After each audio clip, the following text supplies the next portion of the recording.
Have you communicated with a social media user who goes by the name ThATuMBRELLAgUY? I've had several phone calls with the person who goes by the name ThATuMBRELLAgUY. I don't actually know his real name.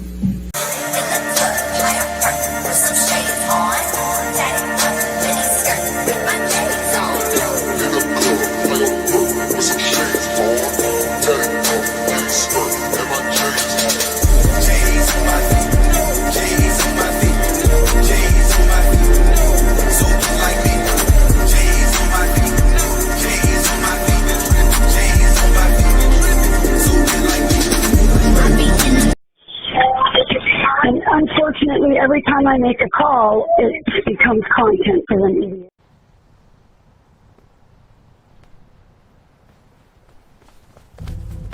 Welcome to the show. You look incredible, like a dessert that owns a yacht. That's exactly the vibe I was going for. You know, sweet, but slightly out of your tax bracket. Mission accomplished. How does one even shop for a suit when your head is... Gold on my neck, gold on my hand, purple with the stripes, that's the walk of a man. Sidewalk shining, city lights humming, every step I take, they know a boss is coming. Blazing the whip, gotta vanquish the needs. My kingdom for some poppy seeds. Yo, yo.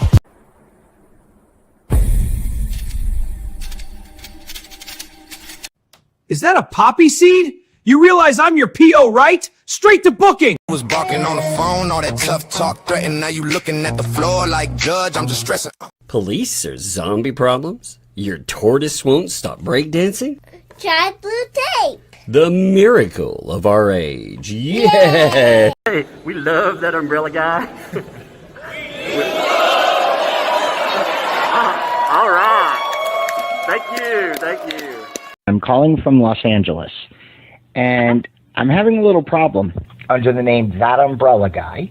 I sent him my phone number at least 20 times in the chat and told him to call me. He ignored me. I'm a man. I filed the report. If you guys could take a look at it and give me a call back, I would love to hear what you guys can do to help us. We really need to kind of stop this guy at least until Monday. I told him to call me. You know what? I talk to your mayor.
Thought your lies were solid.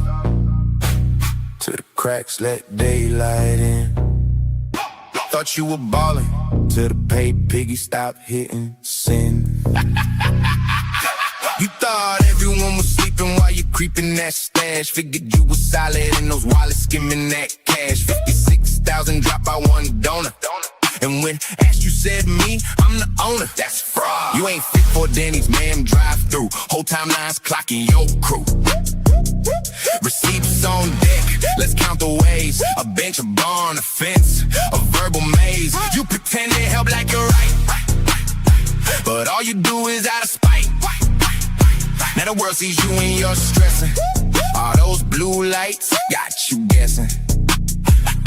No, not all monsters are fairy tales. Some set online broadcasting fails, and that's you. One day soon, no more pretend. And when it does, the thieving ends, hopefully behind bars. You broadcast good deeds for the clout and the likes, but that umbrella guy pulled up with the mic and the spikes. Means hitting harder than your fake ass fence. Every donor screenshot got you playing defense. You said better life for for the kid. Straight face, no shame. Now the kid's still waiting and you still in the game. Timeline flip, pitchforks in the chat. You stressing in the DMs, deleting this and that. Then he's drive through, too rich for your kind. Now you're running from the comments, losing your mind.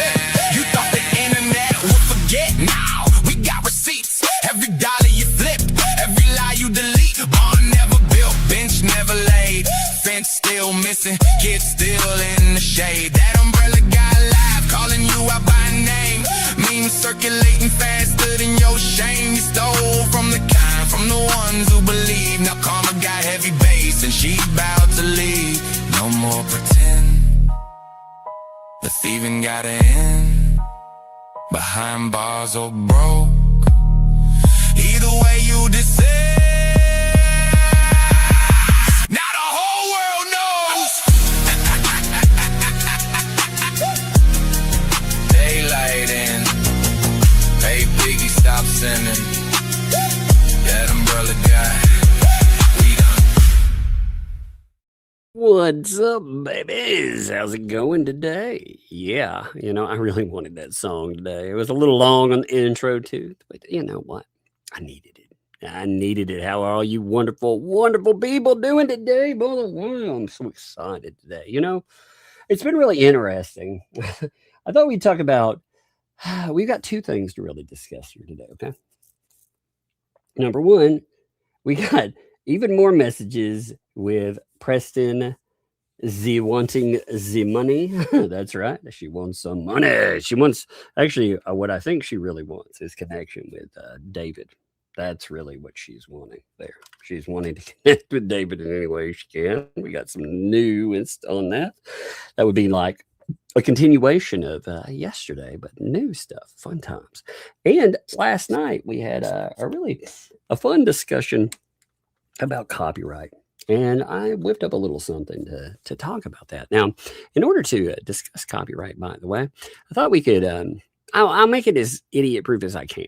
You can't make something idiot-proof when you're dealing with idiots. But here's some copyright basics, right? Here's a little of that fair use fun times, right? So if you look at this, you have the fair use. When it's explained, we're talking about, again, Section 107, okay? So that's the U.S. Copyright Act. There are 4 simple rules. All you got to do is understand this one time, have a breakthrough, and you get it forever. So when you look at fair use, you ask 4 simple questions. Number 1, the purpose or character of the use. Are you adding something new? And when I say new, are you using it to comment, criticize, teach, report news, educate? Bottom line, ultimately, if you're using it to add new meaning or to talk about it, it strongly supports fair use. All right. So examples of that are commentary on a video, criticizing a public figure, teaching a lesson, news reporting. That is transformative use. Now, then you ask the nature of copyright. Like, what kind of work are we doing? Facts, public info. They get less protection, and creative works get more. Now, with the creative work, what you got to understand, that's not a live stream. You're not just sitting out here talking about blah, blah, blah. We're talking about things like music, books, etc.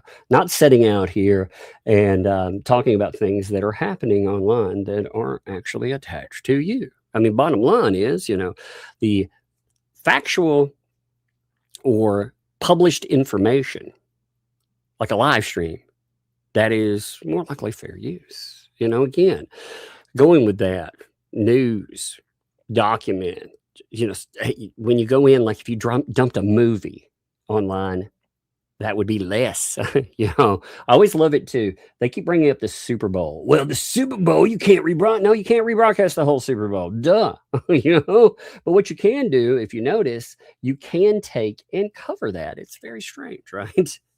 Very strange how that works. Then you have to ask the amount. How much do you use? Now, you use what you need to make your point. That right there, when you're taking snippets, you're not uploading the whole thing. It's just like, again, if they keep using the Super Bowl analogy, if I'm covering the Super Bowl, say, I'm not using the whole thing. I'm using enough to make my point. I'm talking about what happened in there, you know. Now with it, you're not taking the heart or the most important part. You are taking clips, snippets, quotes, etc., you know. But as it says, short clips for commentary. Oh, that is very well protected. Lines to quote, transcripting. Oh, yeah, you know, small portions using imagery on it, and so on. Again, you use what you need there. You don't take it all. And that's exactly what you're seeing. 12 minutes of a 3-hour stream, that's not taking the heart of something, is it? Now, the effect on market, does the use hurt the original creator's ability to make money? Now, unfortunately for these people, they have taken away the impact of that at all, because what they have done, first of all, when they initially broadcast it, they broadcast it publicly. But then they want to lock it behind a paywall, but as a gotcha. They lock it behind a $499 paywall that no one pays for. And they've broadcast that and said that. So there, you're not hurting sales. You know, when you get that, again, fair use, it's a balancing act. You look at it, you check these statements, these factors out. And yeah, I don't think it's very complicated. But the reason I bring that up is because starting yesterday, there were 2 strikes. 2 creators got hit by one 2L. You may have heard about this, and we're going to add on to that tonight. We're going to talk about the excuses for it and all that wonderful stuff. Now, when you look at the original creations, by the way, which of these are the people's original creations, you will notice that they tell you exactly who struck them, which they talked about last night, like I said. And they have some of the dumbest ideas about how fair use actually works. While they're doing this, by the way, funny enough, they're telling you that use of anything by them, any way, whether that is an image, whether that is, especially with quote unquote members only, you can't use thumbnails, images, logos, transcripts. Well, funny enough, while they're talking about it, they're telling you that they can, however, use, now this is blurry on the screen, doesn't matter, it's just showing them what's here. This is actually the description of a fair use video. This is Mr. Coop's fair use video, or rather his membership video, which they said can't be fair use. Now, if you're saying that showing something, again, showing pictures, words, transcripts of members only, you can't do that. Then how can you look up a description? You can't look up the thumbnail. You can't talk about words that are associated with it.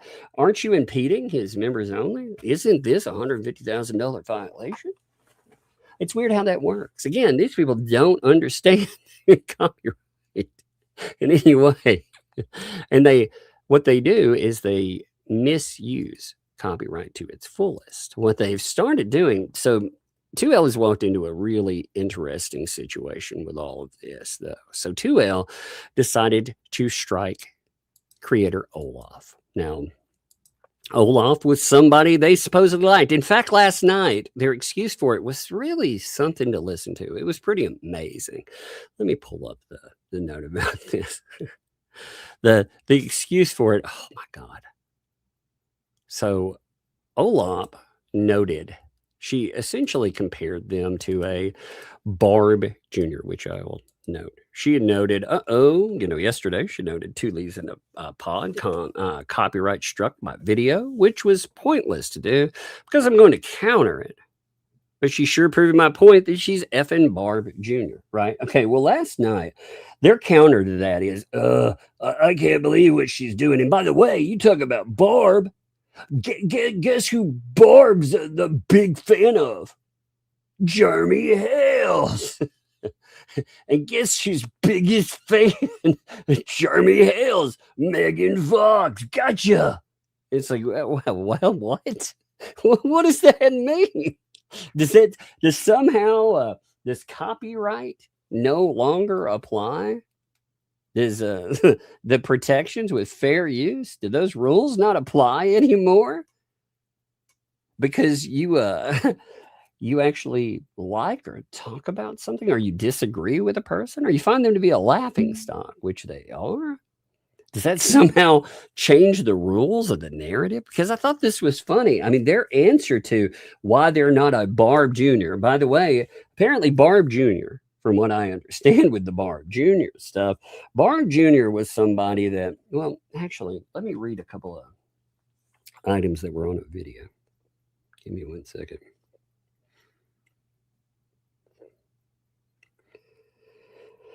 Let me see. 1 minute here. So there was a video that stated, for those unfamiliar with Barb, they've been accused of things like lying about medical conditions, enabling and defending predators, operating PayPal auction scams, and more. They kept stating that over and over again that their reputation was being destroyed by trolls online. Meanwhile, in their business and their reputation, they were actually tearing down their own stuff. They would go after her own supporters, anyone on the internet, and more. Sounds very much like something we have seen recently, doesn't it?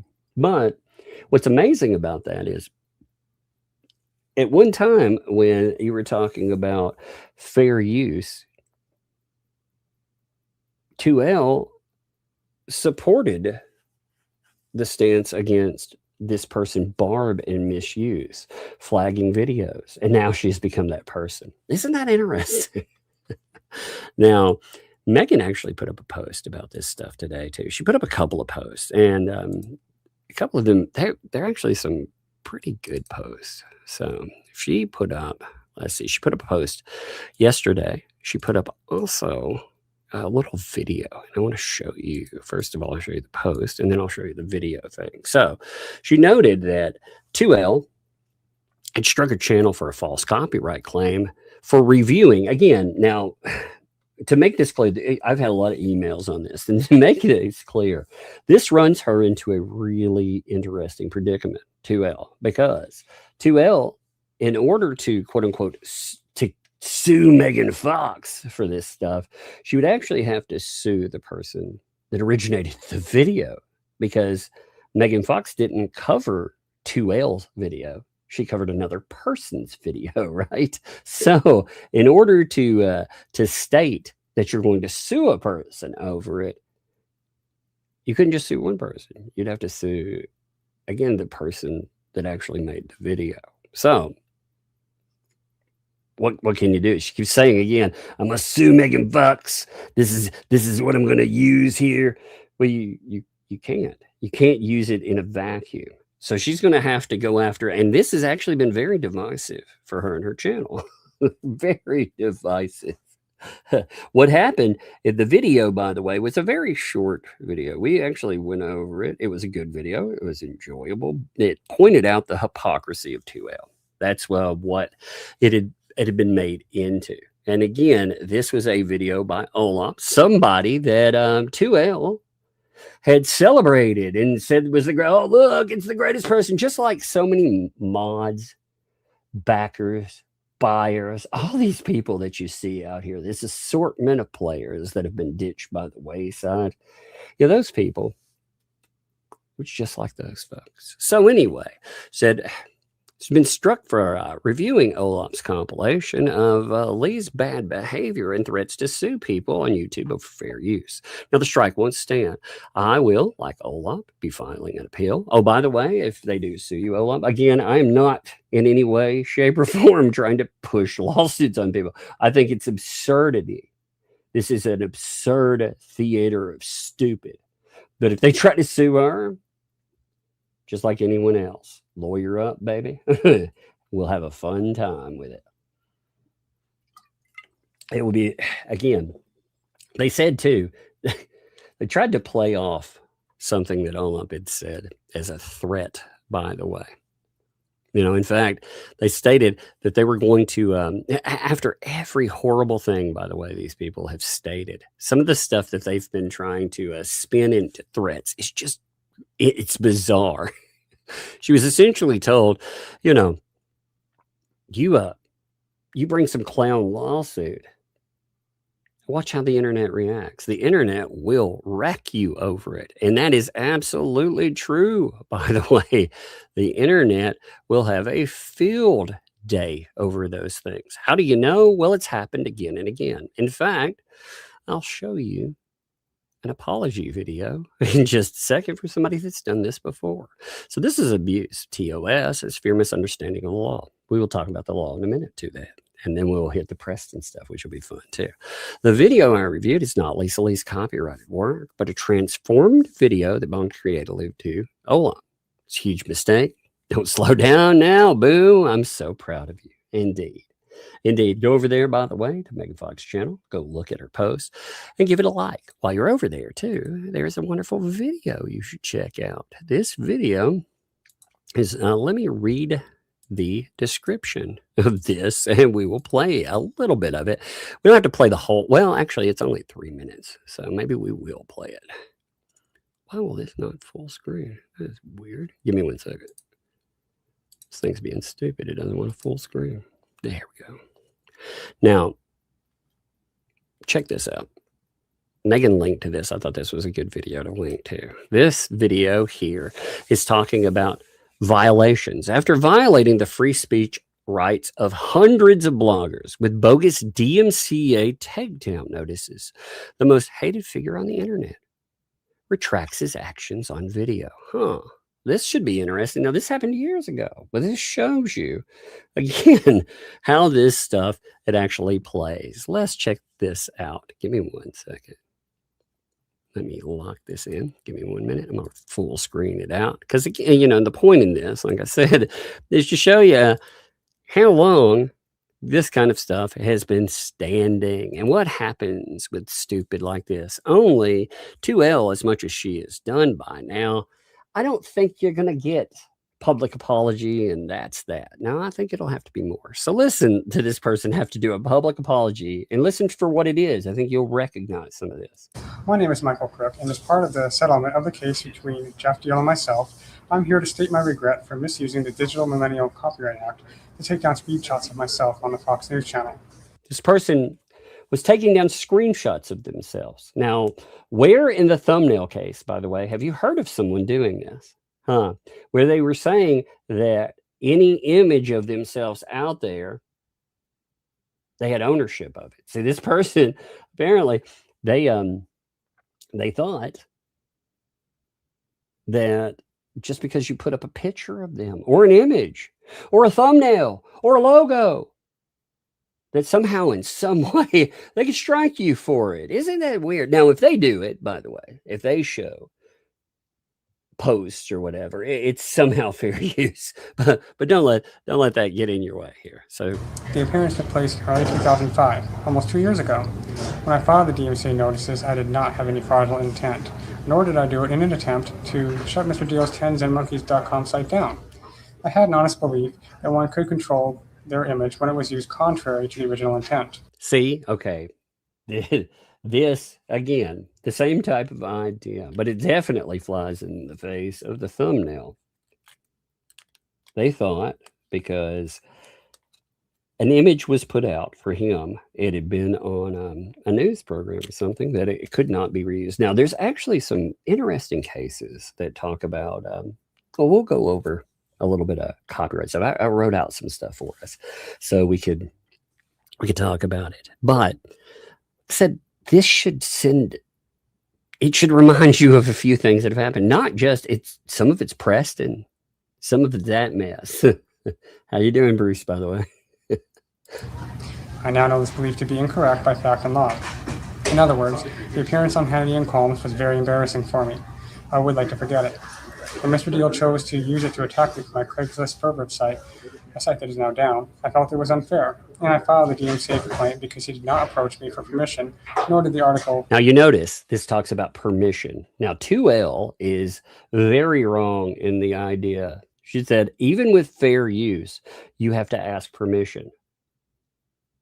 That is the dumbest thing I've ever heard, by the way.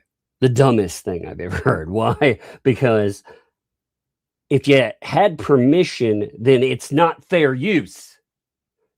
Fair use is a legal protection for me to cover things. If I have permission, then I just have permission. There is no need for fair use anyway.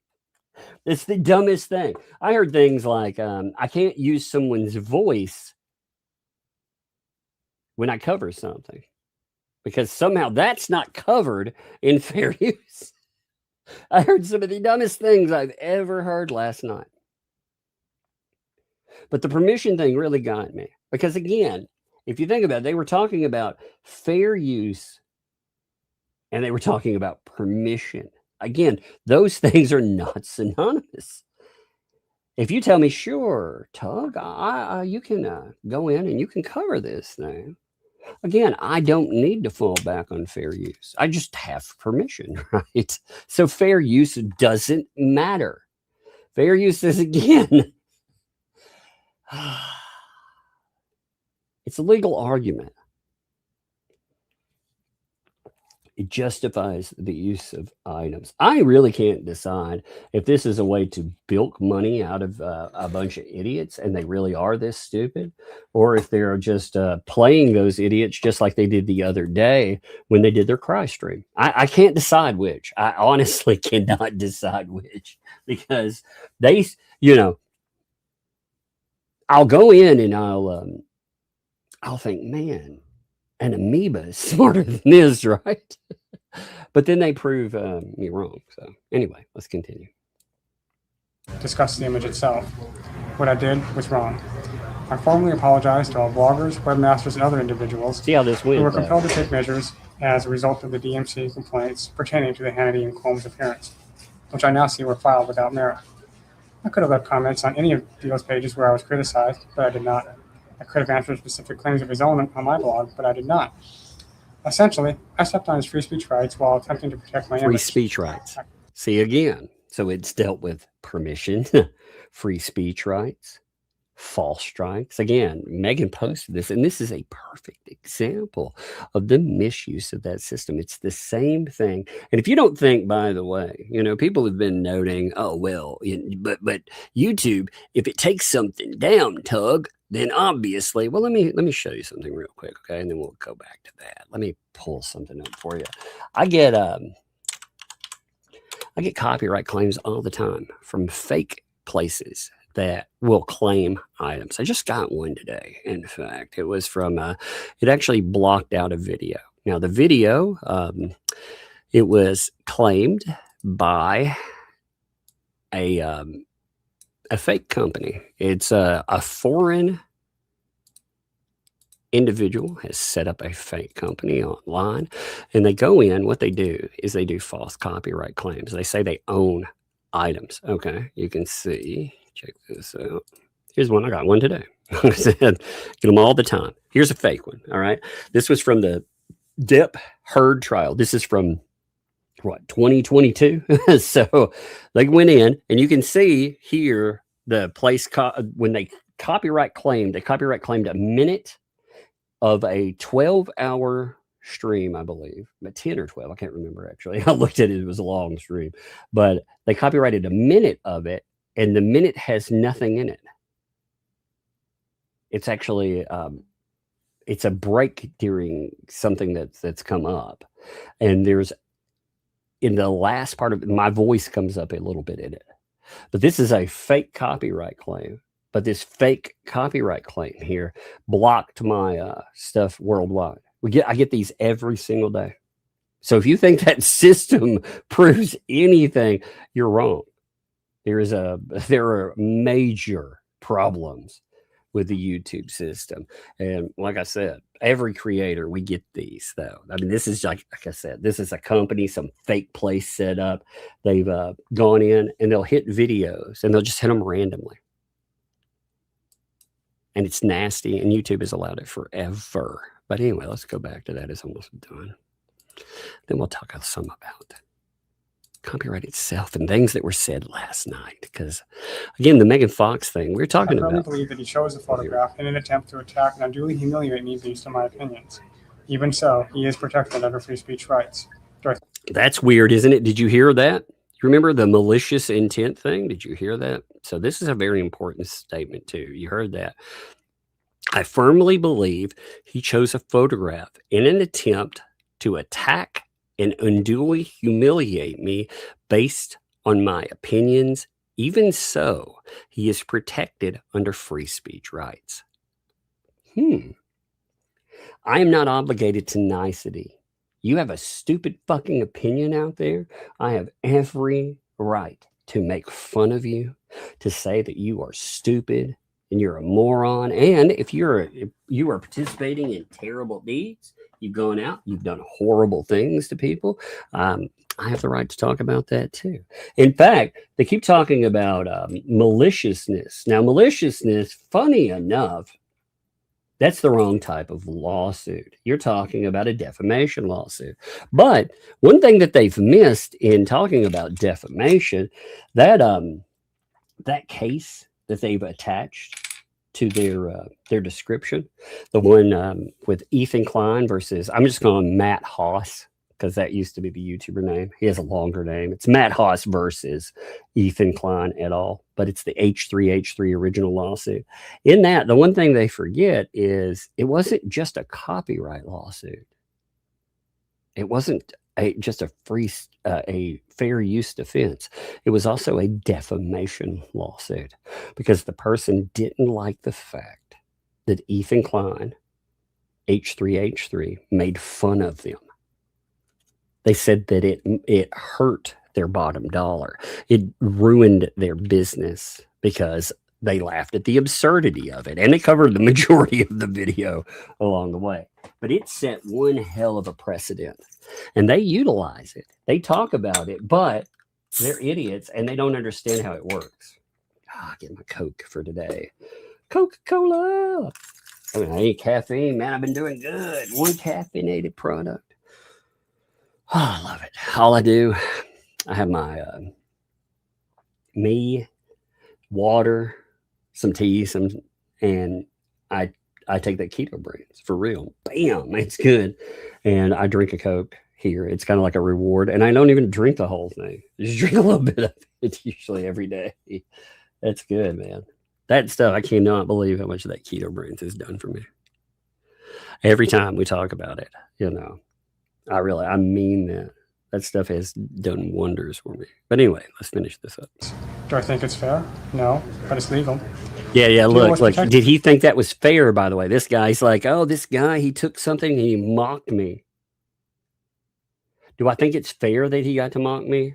No, I don't think that's fair. But you know what it was? It was illegal. See, the question isn't, did I hurt your feels? The question is, legally, do I have the right to state my opinion, even if my opinion is you consider it mean? No, if I'm allowed to say quite a bit. You know what you're not allowed to do, though? You are not allowed to go out and falsely claim that people terrorized a school, shut down an entire district, terrorized 3,000 children. You're not allowed to call people child groomers. Things like that. Those are not free speech elements. So, something that person forgets. By fair use, and furthermore, I did not have a right to submit the DMCA for screenshots pertaining to the appearance on Fox News Channel. Although it was an image of me, the copyright belonged to Fox News Channel. Who knew you can't control your own image? Remember? Yeah, here's the other thing in this. This is another really interesting thing. Remember the thumbnail lawsuit? This is actually a good throw into that too. Remember, Lynette Preston was suing over use of her image. Now, who owned the image that came up? Who took the pictures with that or owned, paid for video? Was it Lynette Preston? Did she own the copyright to those images? No. Jeremy Hales actually owned the copyright to the majority of the images that were utilized online. So as far as that, see, this guy is in for a shot. This is what Megan Fox, she drilled this point early on. I thought it was a good add-on when we were talking about, again, with the thumbnail lawsuit. Not only do you not control it, but she doesn't even own the pictures that she was talking about. They were actually owned by Jeremy Hales. And this is what this guy is figuring out. It's the same lesson that we were telling you with the thumbnail lawsuit. If it would have played out, this is the lesson that Lynette Preston would have learned. She would have learned that your image online, just because it is used by somebody, you don't control it. It's a crazy thing. I don't, as far as that law is concerned, I can't say that I like it in a lot of ways. A lot of it's done, but that's the law. The law is that if with images taken of you, you may not own that copyright. As far as Lynette is concerned, again, I think she would have learned a very, very ugly lesson on copyright had she continued that lawsuit. But she learned an ugly lesson on filing garbage lawsuits instead. That's by the way, we will talk about her today too. Gosh, we have tomorrow. So this weekend, I've got a question for you wonderful people, by the way. Tomorrow, I am thinking about having Mr. Coop and D spills the tea on. I think that will be fun. We can talk about all the Preston crazy that's going on, some of the other stuff that we know about that has been transpiring, and we're trying to work on something else too to actually cover. But does that sound fun to you all? And then maybe Sunday. I was thinking about going over, unless something could come up, and we'll cover something else if it does. But I was thinking about going over the Miyagi videos that have come up recently and having Just J Hip on. I thought that might be fun. We could goof off. He could come on. We could also, that's a serious topic too. If you've not checked out those new videos by Miyagi, by the way, whoa, baby. They're pretty crazy. But I thought this weekend might be fun. Just stack some guests in, have a good time. Let us goof off, It was not my intent to disrupt Mr. Deal's operations, and I would highly suggest to anyone that they read up on the details of the DMCA before they submit one on their own. Yes. Mr. Deal is running a business, and it's important to ensure that if you are going to submit a claim that could impact a business such as the DMCA, that you are correct in doing so. Another thing that 2L and them have not realized yet, Megan Fox isn't a YouTube channel. Megan Fox is a business. They have interfered with a business making money. They've done this many times. And, might not be the thing you want to do. Again, they want to bring in false copyright claim. Okay. Well, in doing so, you've actually interrupted multiple businesses. Good job. DMCA is a valuable asset when used properly. Hopefully, people will look at this as a learning experience for all involved, especially myself. The best advice is that if you want to maintain complete control over the use of your likeness, don't voluntarily appear on TV and don't consent to have your photograph taken. Wrong or right, it is what it is. And it is my hope that people do not hold my handling of the situation against the DMCA. Finally, for the record, I should point out that I have assigned all rights in this video production to Jeff Deal, 10 Zen Monkeys, and the Mondo Global Network. I hereby waive any copyright or DMCA protections on specific production on the part of myself, my agents, or assigns. So you see, again, this person learned the hard way how all of that works. They filed false copyrights, and they're doing this apology as part of a settlement. So because they probably got handed their butt, and they were told you're going to lose. Therefore, now let's talk a little bit about last night and copyright, because wow. And then, like I say, we will hit the Preston stuff. Give me 1 second. I got to find something real fast. I want to, again, while we're talking about it, I want to put on the screen the items where Megan is noting this. That way, if anybody trips over it, they will know. Remember, too, with all of this, remember when this was brought up, that when Olaf had a little bit more to say on it too. Now, I wonder if Olaf will change their mind after they made fun of the fact that the other part was, and no, Lisa, I don't plan on making any more videos about you, but you're going to have to put your big girl pants, put on your big girl pants and deal with this one like I did. You don't get to play with me, Barb Jr. Now I wonder, after all the shit talk and everything else, maybe that would motivate somebody to make other videos. I mean, again, this made some long-term viewers of 2L not happy. In fact, you see them. I mean, they're talking about it. Hey, what? No way. What the fuck, Lisa?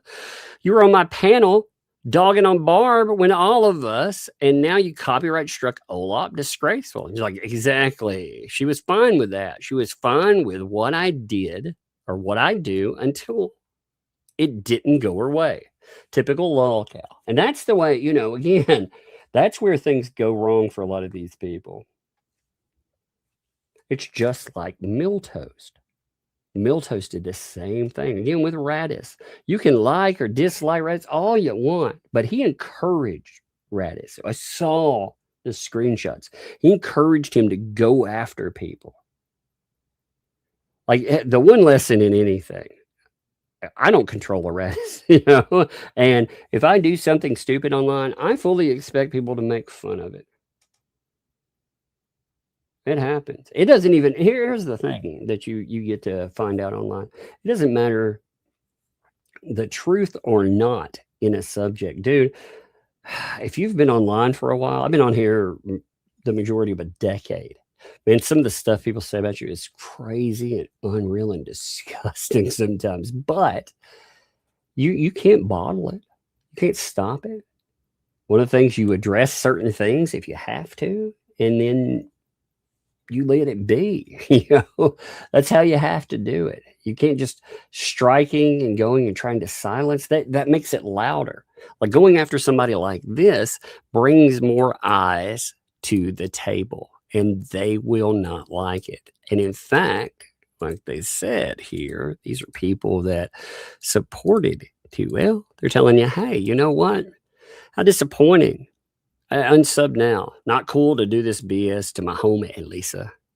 And you have other people that have the same opinion. Hey, because how do you, again, at what point, this has been the thing that has bothered me watching with the antis especially.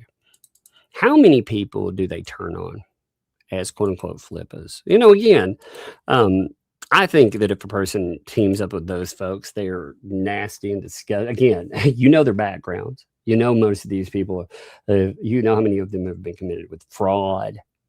Like, I mean, good God, strong-armed extortion. You've seen the statements about abusers, liars. These people burn lives down for fun. You throw in with them, I don't have any love for you at all. However, with these people, all you have to do is pop up in a chat. You pop up in a chat, or you buy something. You buy something, it doesn't go smoothly, they'll come after you. You disagree, whatever, you just ask the wrong questions. Again, like Don, for example, one of the more recent people, his crime was asking questions in a chat. How many people did they go after? So let's talk about copyright thing. Good. I wrote some out. I wanted to go over, I think it's important to discuss because these folks keep getting things wrong. So I really want to talk about, copyright and fair use. That's what we're talking about because they get almost nearly every basic concept wrong. What I'm going to do too is I'm going to use some of their own words. I'm going to compare some federal law, and I'm going to bring in some cases because, there's some interesting cases in there. Last night, for example, 2L said, if you don't want a copyright strike, then don't copy my shit and use it for your own purpose. Now that 100%, using it for your own purpose, quote unquote, copy, when you're putting in opinion, you're taking clips, that's 100% fair use. That is not copyright law. In fact, they keep quoting Section 107 of the Copyright Act. And in it, it expressly recognizes criticism, comment, news reporting as fair use. The statute says fair use, quote, is not an infringement of copyright. Now, copyright does not give 2L control over every appearance of her material. It does not give her a veto over criticism, and it certainly does not allow her to invent new rules depending on who is using content. Now, what's worse is this thing she talked about, and she's talked about it a few times now, about the public to paywall gotcha. Now, she's exposed the purpose of her paywall maneuver. She said, they seem to think that they're in control of my videos when it's public and when it's not. The fact of the matter is I'm in control. Yeah, sure, you control when it's public or hidden, but you release material publicly. People watch it. They document it when it's public. And then after a day or so, you move it behind a $500 paywall membership tier where you tell viewers not to purchase it. Afterwards, she points to the paywall and says that critics, they're improperly using members-only material. That is manufactured gotcha. That is manufactured damages. That is not true damages. Someone who accesses material while she has intentionally made it public, they haven't circumvented a paywall. They haven't stolen members-only content. They haven't broken into some restricted area. She released it publicly. Moving the material behind the paywall doesn't change the historical fact that she released it publicly. You can't transform access obtained during public release into a paywall gotcha. She admitted the distinction herself, in fact. She said, quote, "You better make sure you know whether it's public or private, because if it was public at a time that you published it, totally different story." Yeah, so exactly. It's a completely different story. The material was publicly available when it was documented. Then it was moved deliberately behind an absurd $499 tier afterward, and that doesn't rewrite how it was obtained. Then she said, of course, if it's behind a paywall, you can't do that. It's not up, go look for it, but that's not considered fair use in most cases. There is no paywall exemption in Section 107. Federal law, they identify 4 factors. We talked about that. Purpose, character of use, nature of original work, amount that was utilized, the effect of market. There is no 5th factor like Lisa moved it behind a paywall. Congress even made this clear, even more clear, writing the following sentence directly into Section 107. Quote, "The fact that a work is unpublished shall not itself bar a finding of fair use." Did you hear that?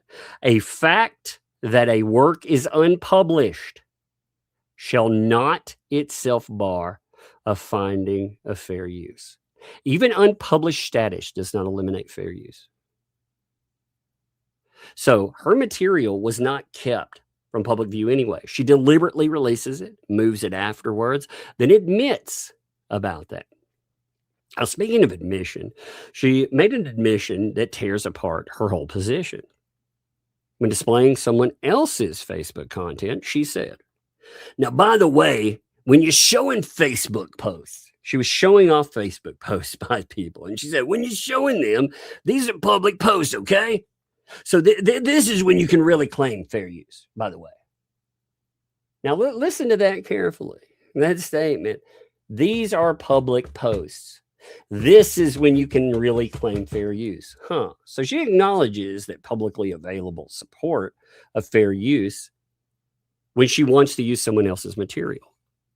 That's her rule when she does the copying. But when a critic documents material that she intentionally releases and then hides, somehow the rules change. You can't have it both ways. Her own rules established that it's public availability that mattered in that. So she releases her videos, critics access and document it. Her move afterwards doesn't change it. There's no distinction there. There's a double standard. Now, there's also a case called Swatch Group versus Bloomberg. This is interesting. You should look it up.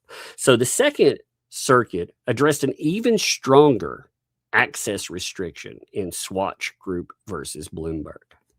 Swatch had an earnings call where they invited financial analysts. Now, participants were specifically told in this, quote, "This call must not be recorded for publication or broadcast." Now, Bloomberg obtained this recording without authorization and distributed the entire unaltered recording through a paid subscription service. They took the whole thing, they distributed it commercially without Swatch's permission. The Second Circuit, they said that was fair use. The court held that Swatch had already exercised control over the first appearance of its statement by delivering them to a substantial audience. So although the recording remained technically unpublished under the Copyright Act, its previous dissemination favors fair use. So that case by itself, again, you have a company that says you can't record this. We're going to invite people in, but you can't record it. It can't be distributed.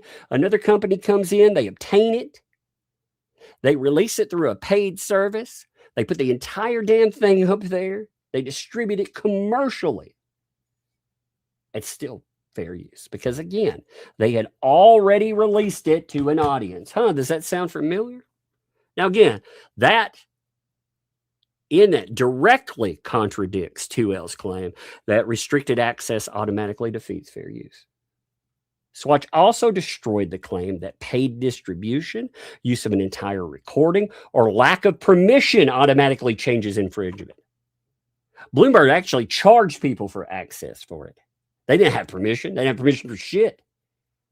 They distributed an entire thing and they still prevailed on fair use. The court also rejected the imaginary licensing market defined solely around charging for challenged use.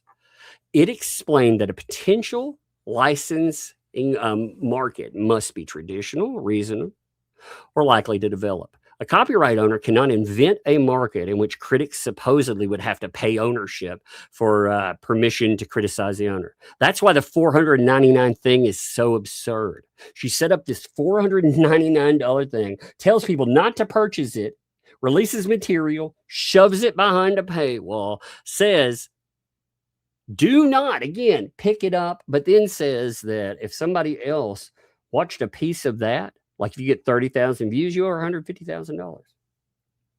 You see the hypocrisy? You see the issue in that? Hold on for 1 second. I hear one of the kids yell for it. Yeah, any mod, please. Give me 1 minute. Again, I will be right back. I just heard something. I think everything's okay, but I just, again, got to check.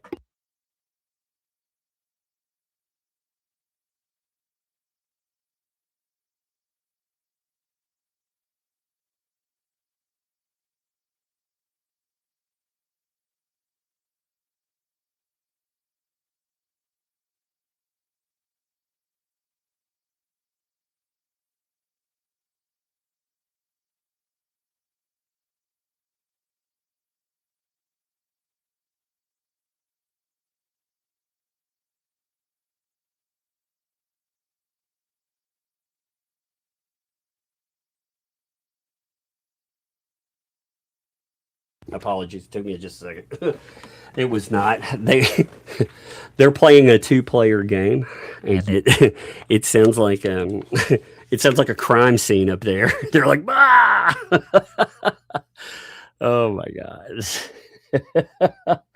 Oh my, that was so funny. All right, so let's continue. Again, I hope this is this took me all day to mess around with. To actually write out. I did have to have AI make sure that all of my I'm not a professional article writer except on my Substack. So I did have to have it help me group up some of the arguments and make it make better sense. But this is my work. And it was a lot of work. It wasn't a lot of work to put together the argument. It was just making sure. I've been looking for different cases that really, they don't poke holes in the argument. They kind of blow them apart. So anyway, so the permission thing, you had 2L say they think that they can transform something and that's it, but it's an automatic fair use and it's automatically, no, you still need permission from the original content owner. That is the stupidest thing I've ever heard. That is false. Fair use does not require copyright owner permission. If permission is required, it's not fair. If permission were required, then you're not talking about fair use at all. And if you gain it, It's not fair use either. But if you bring in permission, period, if that falls outside of the 4 elements that are considered fair use. So permission is not one of those. In fact, they've been wrong about so many of the elements. Maliciousness. They keep saying if it's malicious, it doesn't fall in. It doesn't even look at that. Again, fair use, as I've stated before, it doesn't even look at truthfulness. That is another thing. That is another thing outside of it. It doesn't matter. If you think it's right or mean, you just saw that guy talking about DMCAing something. Takedowns. Because he thought that a picture was being utilized in a mean way. And he owned it, and you were violating his copyright. No, he was chilling speech with it. That's exactly what this person's doing. So the U.S. Copyright Office describes fair use as permitting the unlicensed use of copyright material. Again, unlicensed means what? Without permission, baby. That's right. So you don't need permission. So her approval is not part of the statutory test. The Supreme Court, in fact, went over that, and what was it? Campbell v. What was it? Acuff Rose. That was the case that involves parody with 2 Live Crew. I don't know if you remember any of that. We actually talked about that at one time, but give me one second. I don't know if people. That was a pretty well-known discussion of Pretty Woman. It was 2 Live Crew. They did a commercial parody of Oh Pretty Woman. Now, the copyright owner, they refused permission, but the parody went along anyway. You know, this is a thing that goes with Shizzy. Shizzy's a perfect example of someone they try to argue has no permission to utilize because he makes parody. Well, parody is protected. Again, 2 Live Crew proved that. It comes up, the Supreme Court, even without permission, still recognizes the fair use claim and rejected the presumption that the song's commercial nature made it unfair. Lack of permission did not decide the case because fair use does not require permission. So when she says you need permission from the original owner, that's not explaining fair use. That's contradictory. It's contradictory to fundamental principle. Now, the claim that nobody can use their voice. She then says, you took my voice. You can't use my voice. You have to have permission from me to use my voice. That is false. Copyright does not give ownership of the voice itself or a veto over every critical use or recording in which you speak. If that rule existed, imagine news reports.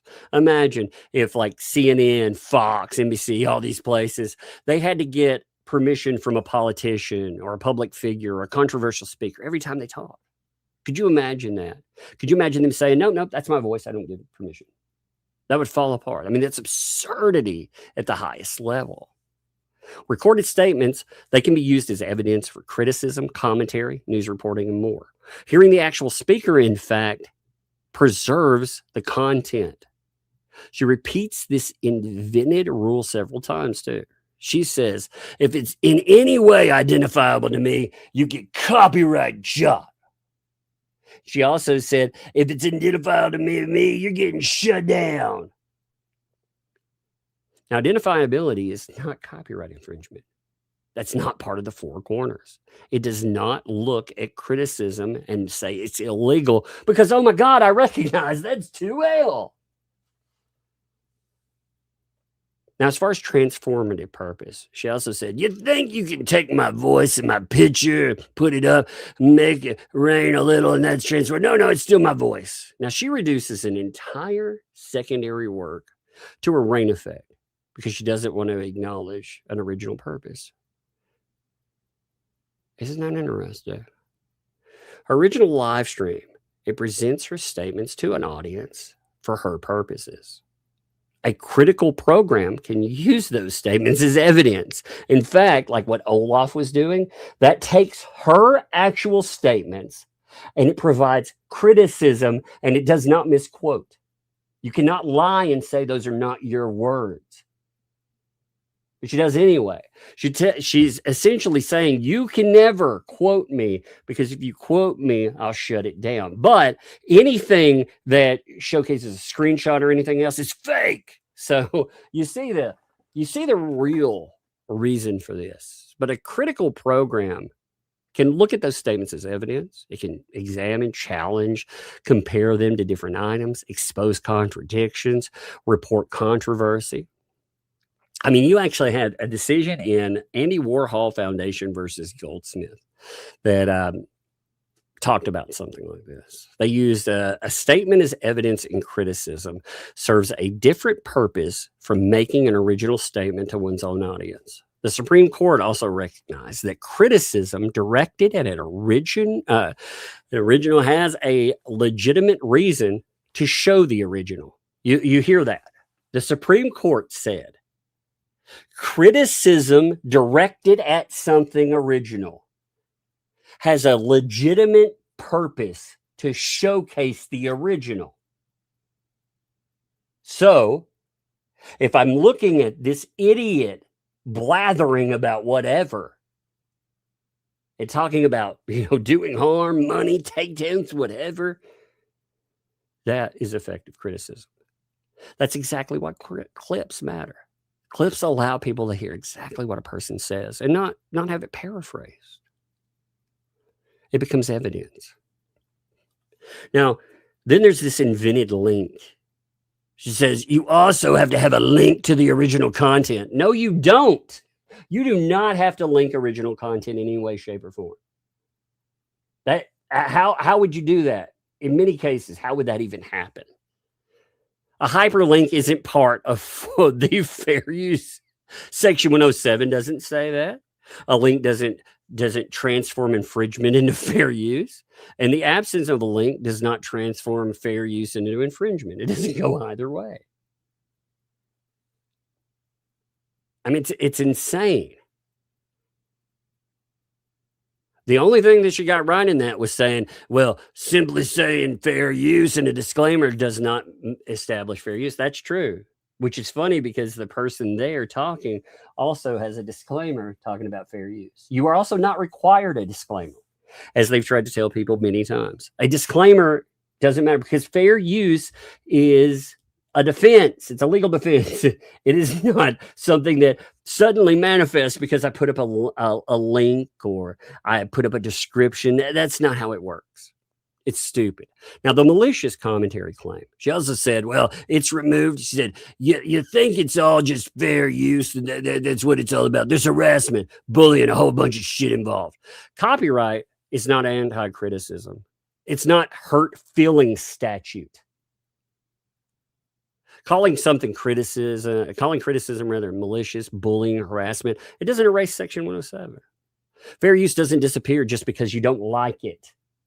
So you're calling, by the way, Olaf, you're calling Olaf a bully now, a harasser now too, somebody that you set on the same behavior you were part of when it was aimed at Barb Jr. But now it's bullying and harassing. Isn't that weird?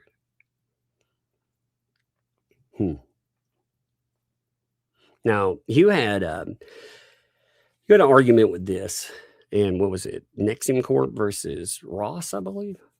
I can't read my writing on that. Give me a second. I think that's what this is. So there was a confidential and unpublished training manual that had been obtained by a participant who signed an NDA. Critics quoted from the manual in reports being critical of, again, it's the NXI VM. Okay. So they argued that the manual, of course, had been obtained improperly. And they were like, oh my God, it's used by hostile critics. These people, they're bullies. They're mean. They're trying to destroy us. Well, guess what? The Second Circuit said that's fair use. They assumed that the critics may have obtained the court assumed that these critics there, they may have even obtained the material in bad faith. It expressly held that even a finding of bad faith doesn't automatically prevent a finding of fair use. Catch that? So a stolen document, unpublished document utilized for criticism does not negate. Isn't that weird? Get my believer fixed, I know. Now, the court also explained in there the difference between copyright market harm and damage caused by effective criticism. If people read a report and decide not to attend, say, seminars, or not to buy from a dipshit or whatever, that's not copyright market harm. That's the result of criticism. If I take and I utilize what they've done, I'm utilizing their own words, and people are like, I want to move away from that shit. That's not market harm. That's criticism. The court said all the alleged harm arises from biting criticism of fair use. That destroys the whole idea of 2L saying that unwanted criticism is copyright infringement. If people hear her own words, examine evidence, and decide not to trust or support her, copyright law does not compensate her because the criticism was effective. You understand that? So if you take criticism and people find that it's on point and they're like, that's a garbage fucking human being, that person is whatever. If they find that they aren't someone you want to support, well then. Now, she also said, when you're critiquing someone, something, or a subject, the subject isn't me. What? What does that mean? That's nonsense. Section 107 expressly identifies criticism and comments. A critic may examine recordings, statements contained, speaker's behavior, contradictions between broadcasts, or larger controversy that is documented. Like money, for example. That doesn't make you immune to criticism because you're personally the subject of it. Now, as far as the Super Bowl analogy, we heard, if you think, Olaf, that you can go ahead and air the Super Bowl on your channel and not get in trouble, you're crazy. Now, they keep repeating this shit over and over again, by the way. Over and over. We've heard it, right? And sure, you cannot rebroadcast the entire Super Bowl and try to replace it. But you can use Super Bowl clips. You can use them for criticism, commentary, news reporting, etc. Look at all the places that do it. You have sports networks, news organizations, commentators, documentaries. I mean, who else? Fuck, look out there. The original Super Bowl broadcast exists to let viewers watch the game. You can't take the thing, but that's not what critical programs are doing to her. She's, first of all, not the fucking Super Bowl, but maybe the Stupor Bowl. And I can take clips of the Stupor Bowl and I can have entertainment out of it. The critical program is used to analyze, document, challenge, etc. So this is the dumbest thing ever. Fair use also is not limited to approved journalists. They also claim fair use belongs only to journalists as they choose to define them. Which is weird because at the same time, they talk about people like Luthman, for example, and they're like, he's a journalist. Why? Because he has a Substack. Woohoo! But you can't define it. It's false. Section 107 does not restrict fair use to credentialed journalists. In fact, who gives credentials? Does the government give credentials? What you're talking about is working for corporate news organizations. People, it looks like 2L want to recognize as press. But that's not how it works. The statute itself, 107, recognizes criticism, commentary, and news reporting based on use, not job title. So a YouTuber talking about something doesn't lose fair use protection because you're like, oh, you're not a journalist. Then she says, boom, you're done. That's it. You're infringing my copyright. No, you don't determine the boom. A copyright strike isn't a judicial decision. Copyright claim isn't a court. And copyright registration doesn't eliminate Section 107.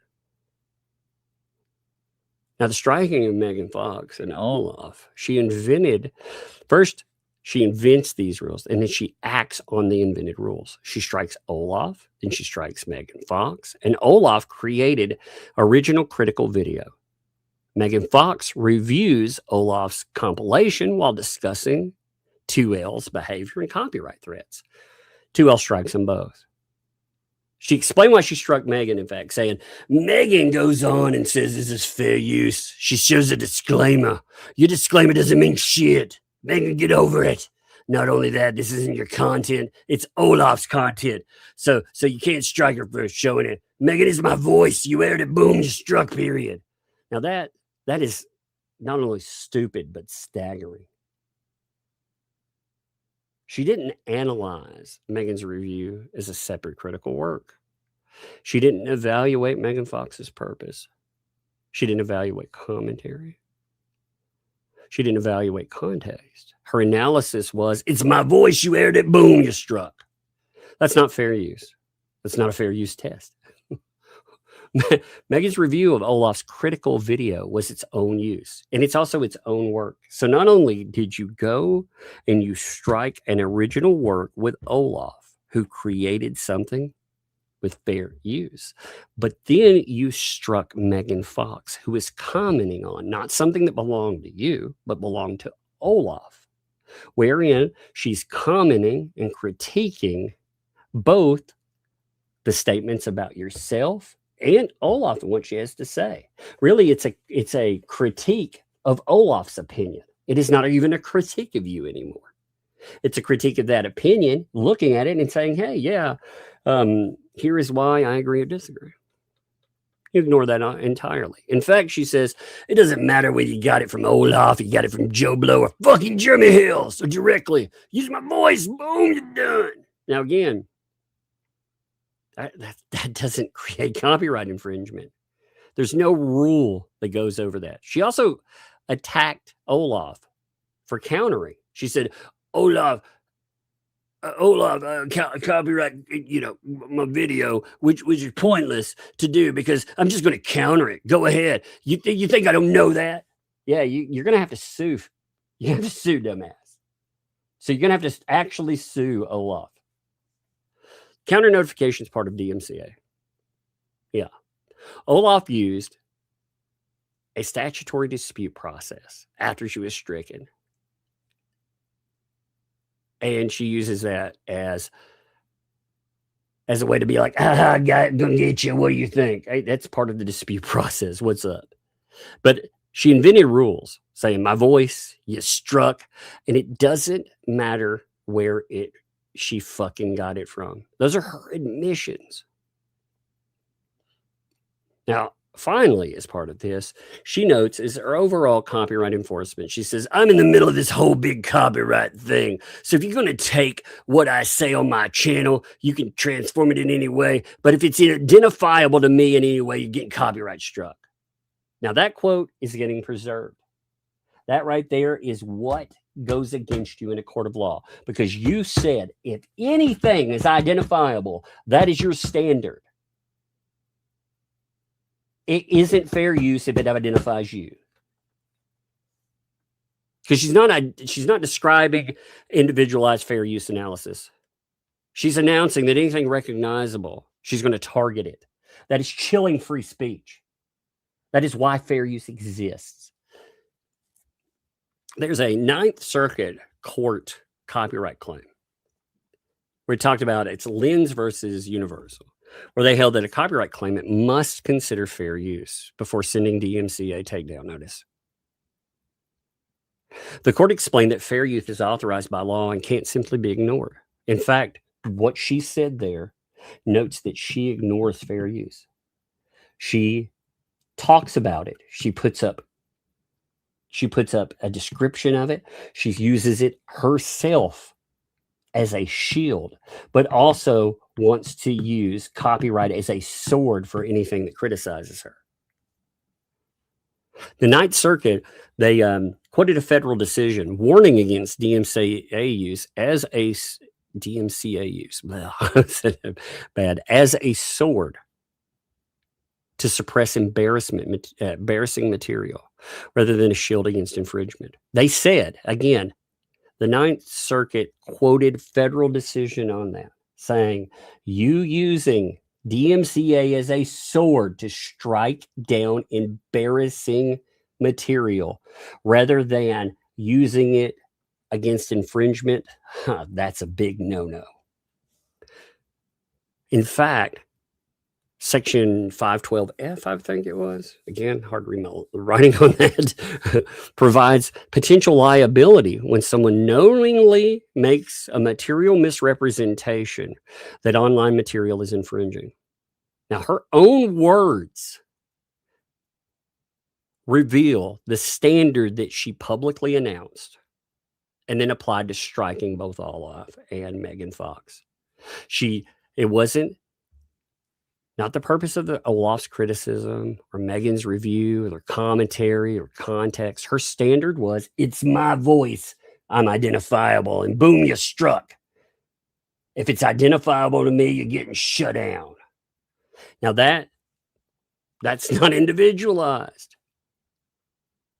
That's a predetermined policy of striking anything recognizable as her, including original critical videos and second commentators' review of videos. So she struck Olaf and she strikes Megan. She goes live. She laughs and brags about it, saying again, her own voice, that's just enough. And those should be that's what you preserve for evidence, because that's where you fuck up. Her statements about Tammy J, if you say one word, I'll fucking sue you. Words like this, that's a problem for her. That's really the bottom line of this. You know, this is what she gets wrong. A paywall, Jay, a paywall does not eliminate fair use. Moving publicly released material behind a paywall doesn't change the fact that it was previously released publicly. And even having it behind a paywall does not prevent fair use. Okay. Access obtained during a public release, though, does not become paywall circumvention afterwards. And you cannot credibly claim critics displaced ordinary $499 subscriptions while telling your viewers not to purchase that tier. Fair use does not require copyright owner's permission either. Copyright doesn't give her ownership of her voice, just like we saw in the thing with the picture. She doesn't have the same thing with the voice. That's not automatically a veto for fair use. That doesn't work. Recognizability is not part of the fair use factors. Fair use is not restricted to journalists approved by her.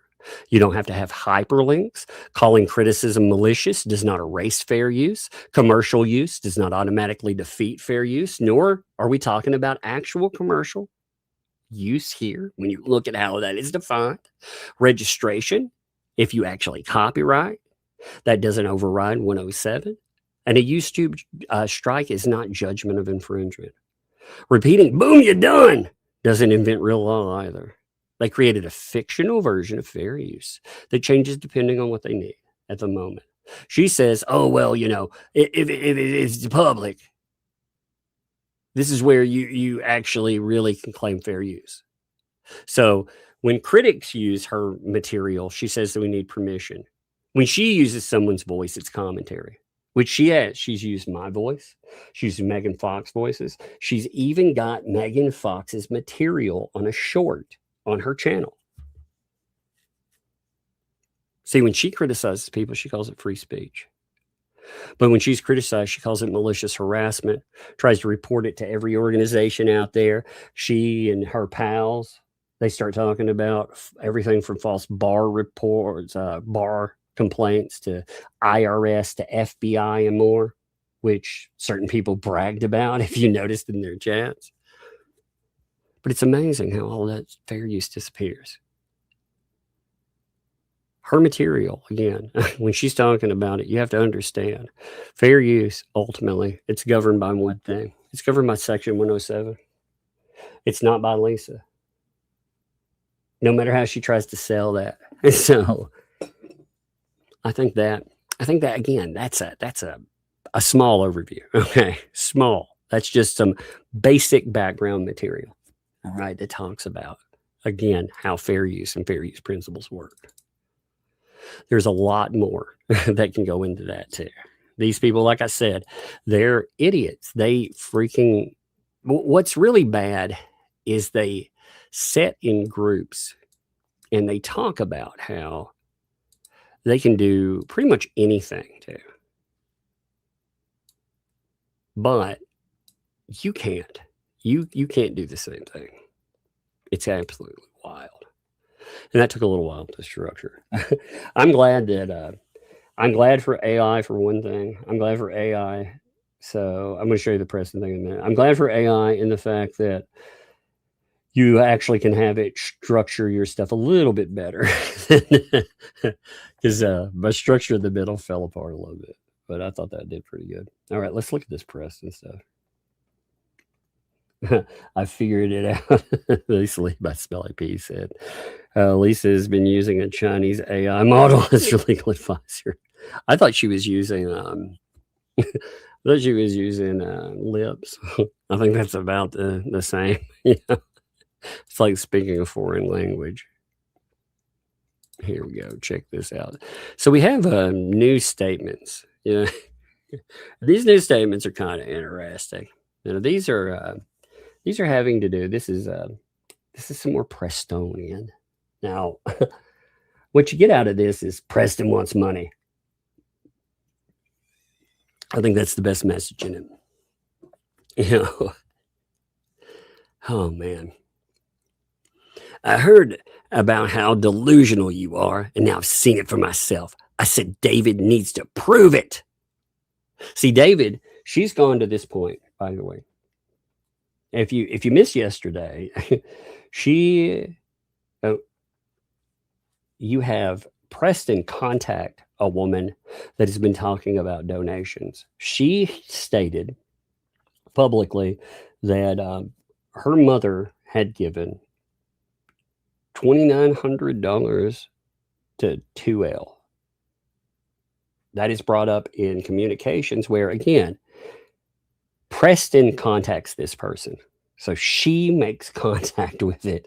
And it's wild because she goes off the freaking rails in the initial. I mean, it's just so off the rails. There are things in there that are wrong, by the way. She tells you, for example, that as far as a preacher, yeah, reverend, she hasn't been that in 20 years, which is interesting because she, as a few people have pointed out, I think Melissa did a good job pointing this out, by the way. She ran a page, and Melissa actually showcased that page, and I thought that was kind of funny because she says again, I haven't done this for 20 years. 20 years. And yet at the same time, let me find this. I thought this was really funny. One second. And it's wild, by the way. So Miyagi actually put up another video, by the way, of phoning landlords. You know when ThATuMBRELLA talked about phoning landlords and people calling their landlords. Yeah, she did a discussion talking about phoning other people's landlords. You should watch that. It's a wild video. I meant to shout that out too. That's kind of crazy. Let me see. Here's the marriage thing, by the way. This came up. I'll pull this back up in just a second. But she said it's part of the original discussion. She said things like, I haven't I haven't been a preacher or reverend, whatever. She's stated that with it. I haven't done that in 20 years. But if you look, she actually, the I Do Marriage Ministry, 2024. So she's saying, and it's her, you can tell it's 2 years ago. She says, I ask a donation be made to my tortoise rescue to help care for them and give them the chance at their best life. Just give me a call. We'll make it happen. Michelle. Huh. That's weird, right? Somebody that hasn't been a reverend for 20 years. A couple of years ago is well, running a site there. Isn't that strange? But hey, I digress. So we got some news stuff with it. It says, I've heard how delusional you are, and now I've seen it for myself. I said David needs to prove it. That's exactly what I said, and he won't and he can't because it's obviously not true. David, you're being called a liar now. All the money things. Look, she is actually stating that David and the money is a lie. Can you believe this shit?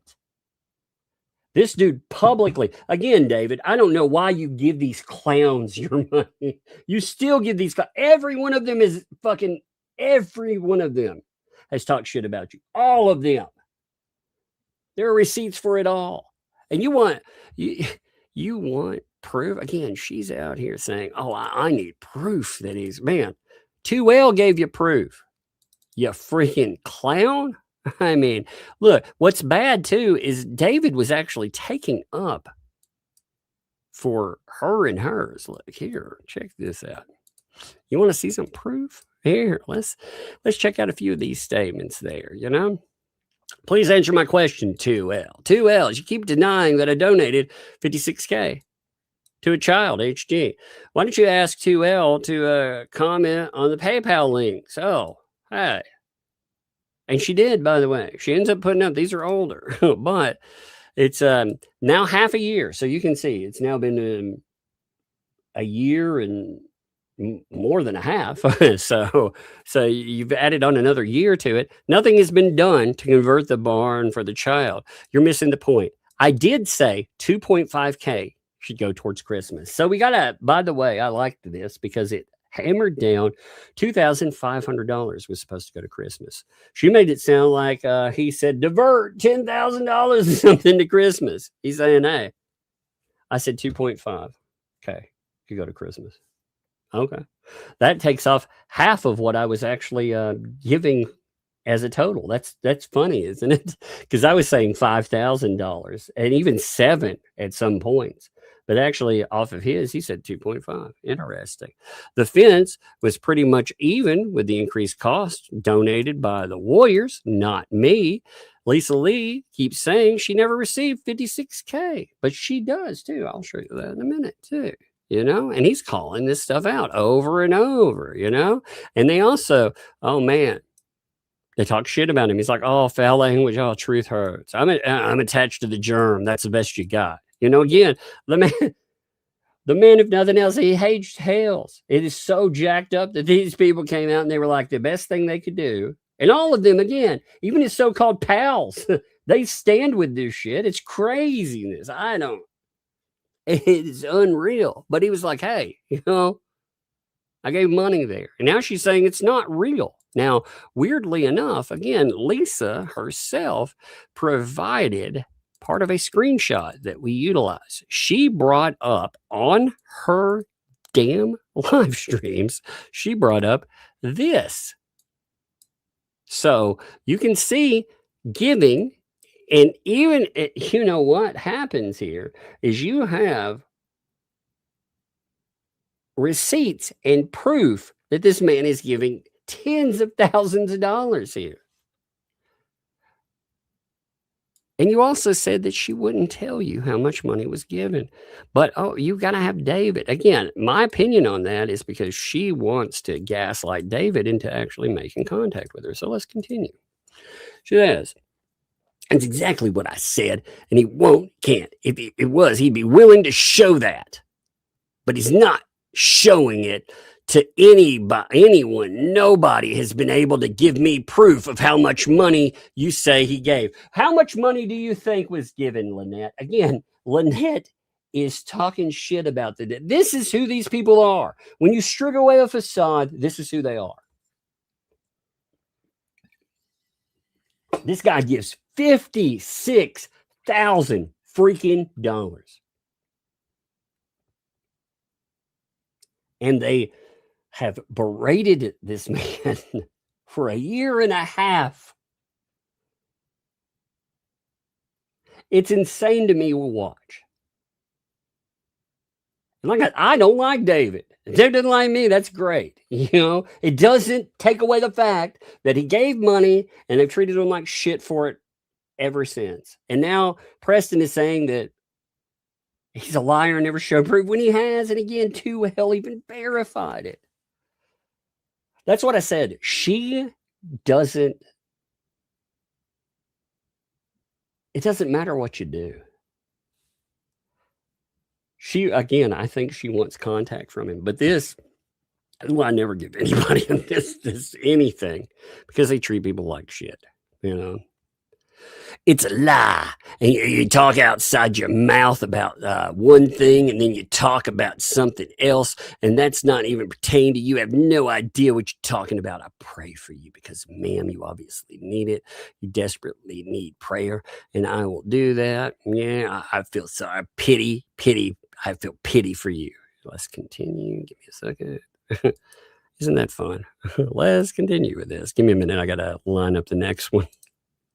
There's a few of these. It's wild, isn't it? I mean, it's so wild. Because she's saying, again, David is a liar. Listen, you want the real truth, Lynette? And I told you this. David, he has been proven to be truthful about the money thing. They admitted the money thing. He gave a substantial amount of money, but he's only one donor. Only one. How many other donors are out there that gave? You know what really struck me when they were talking about money last night? They were talking about this person right here. They made a statement. And let me see if I can, I don't know if I can find it right off the bat. Give me 1 second. Let me see if I can actually find it. Give me 1 minute here. We'll look it up. Give me 1 second. See.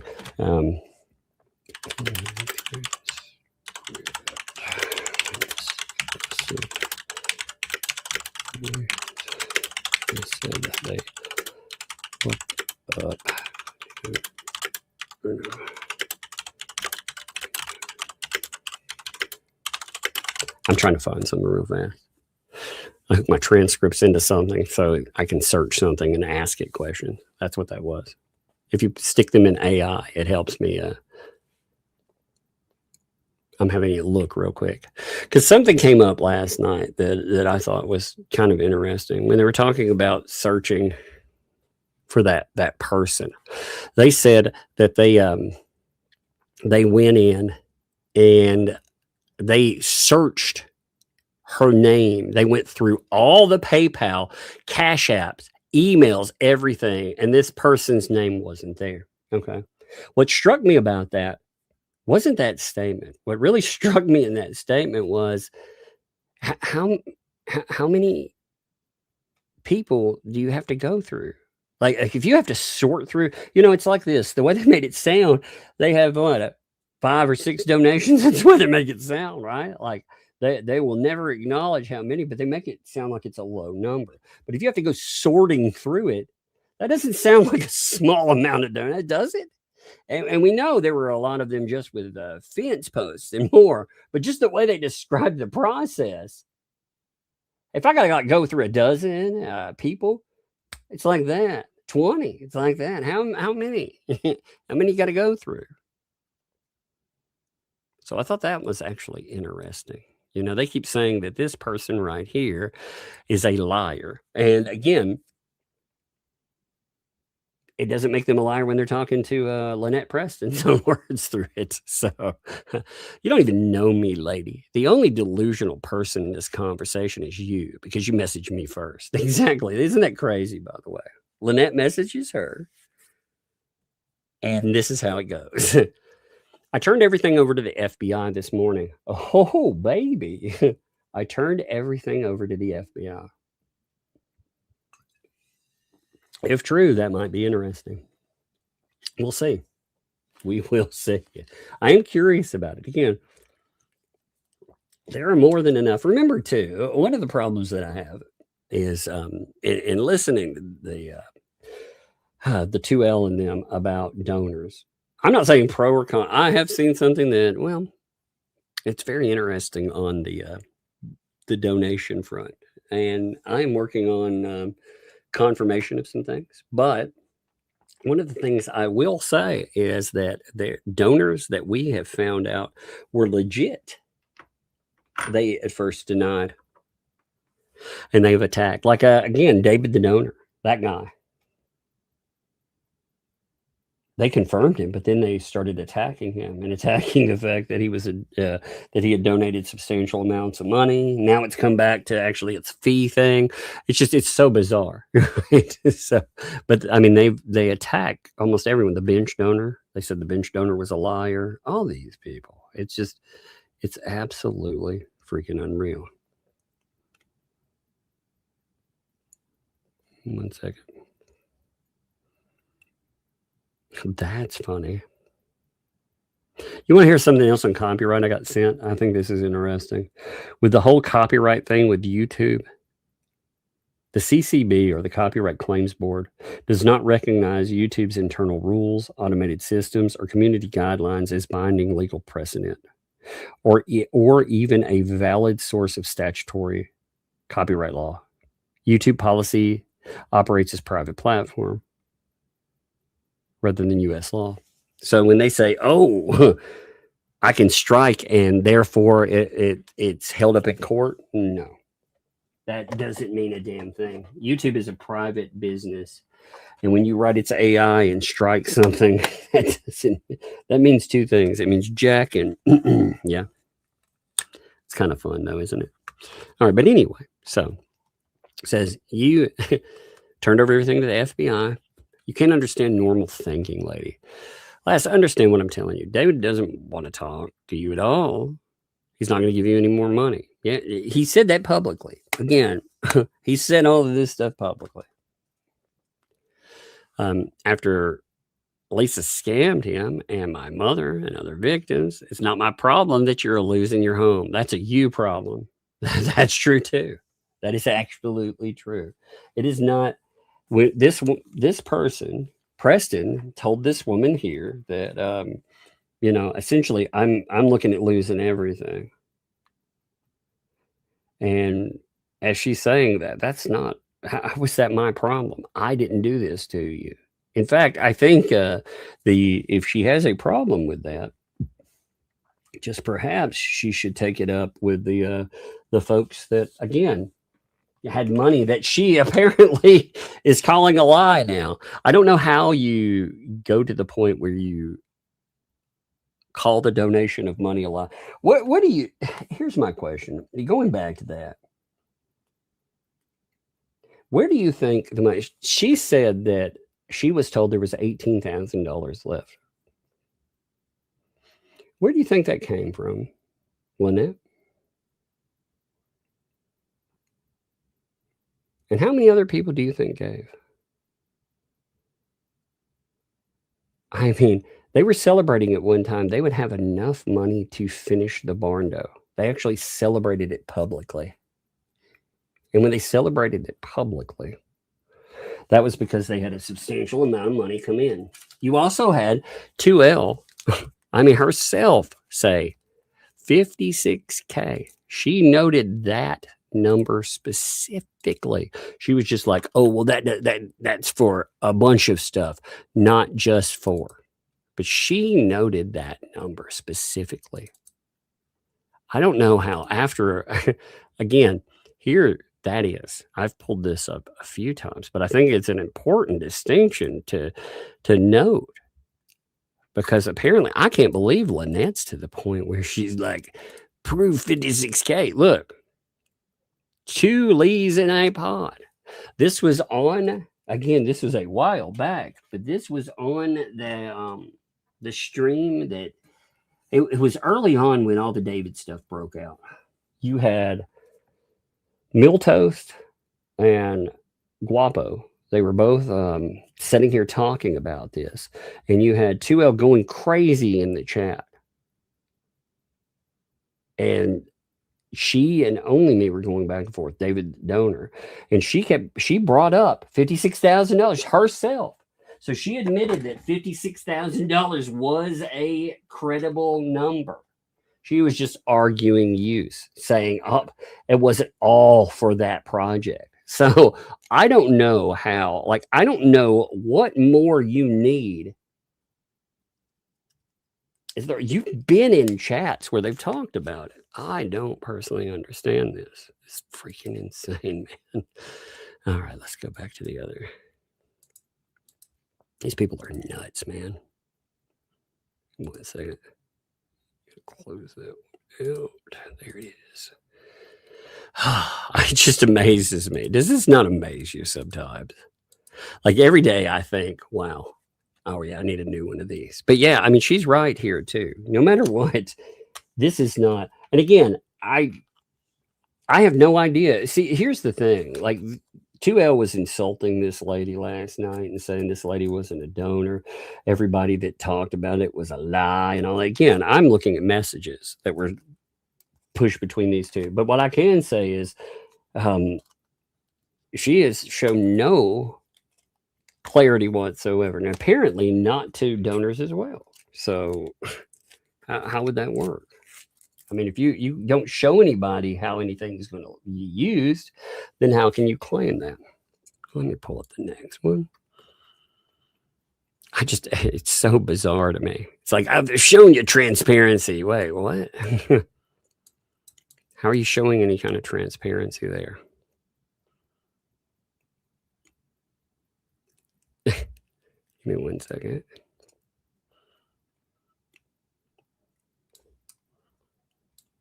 She goes off about the David money thing. You're a liar. Look at this. This is so nutty. Oh my God. So here she had a lady. Can you not read? Can you not hear? No one's asking David for freaking money. You keep saying he gave all this money. Where's the proof now?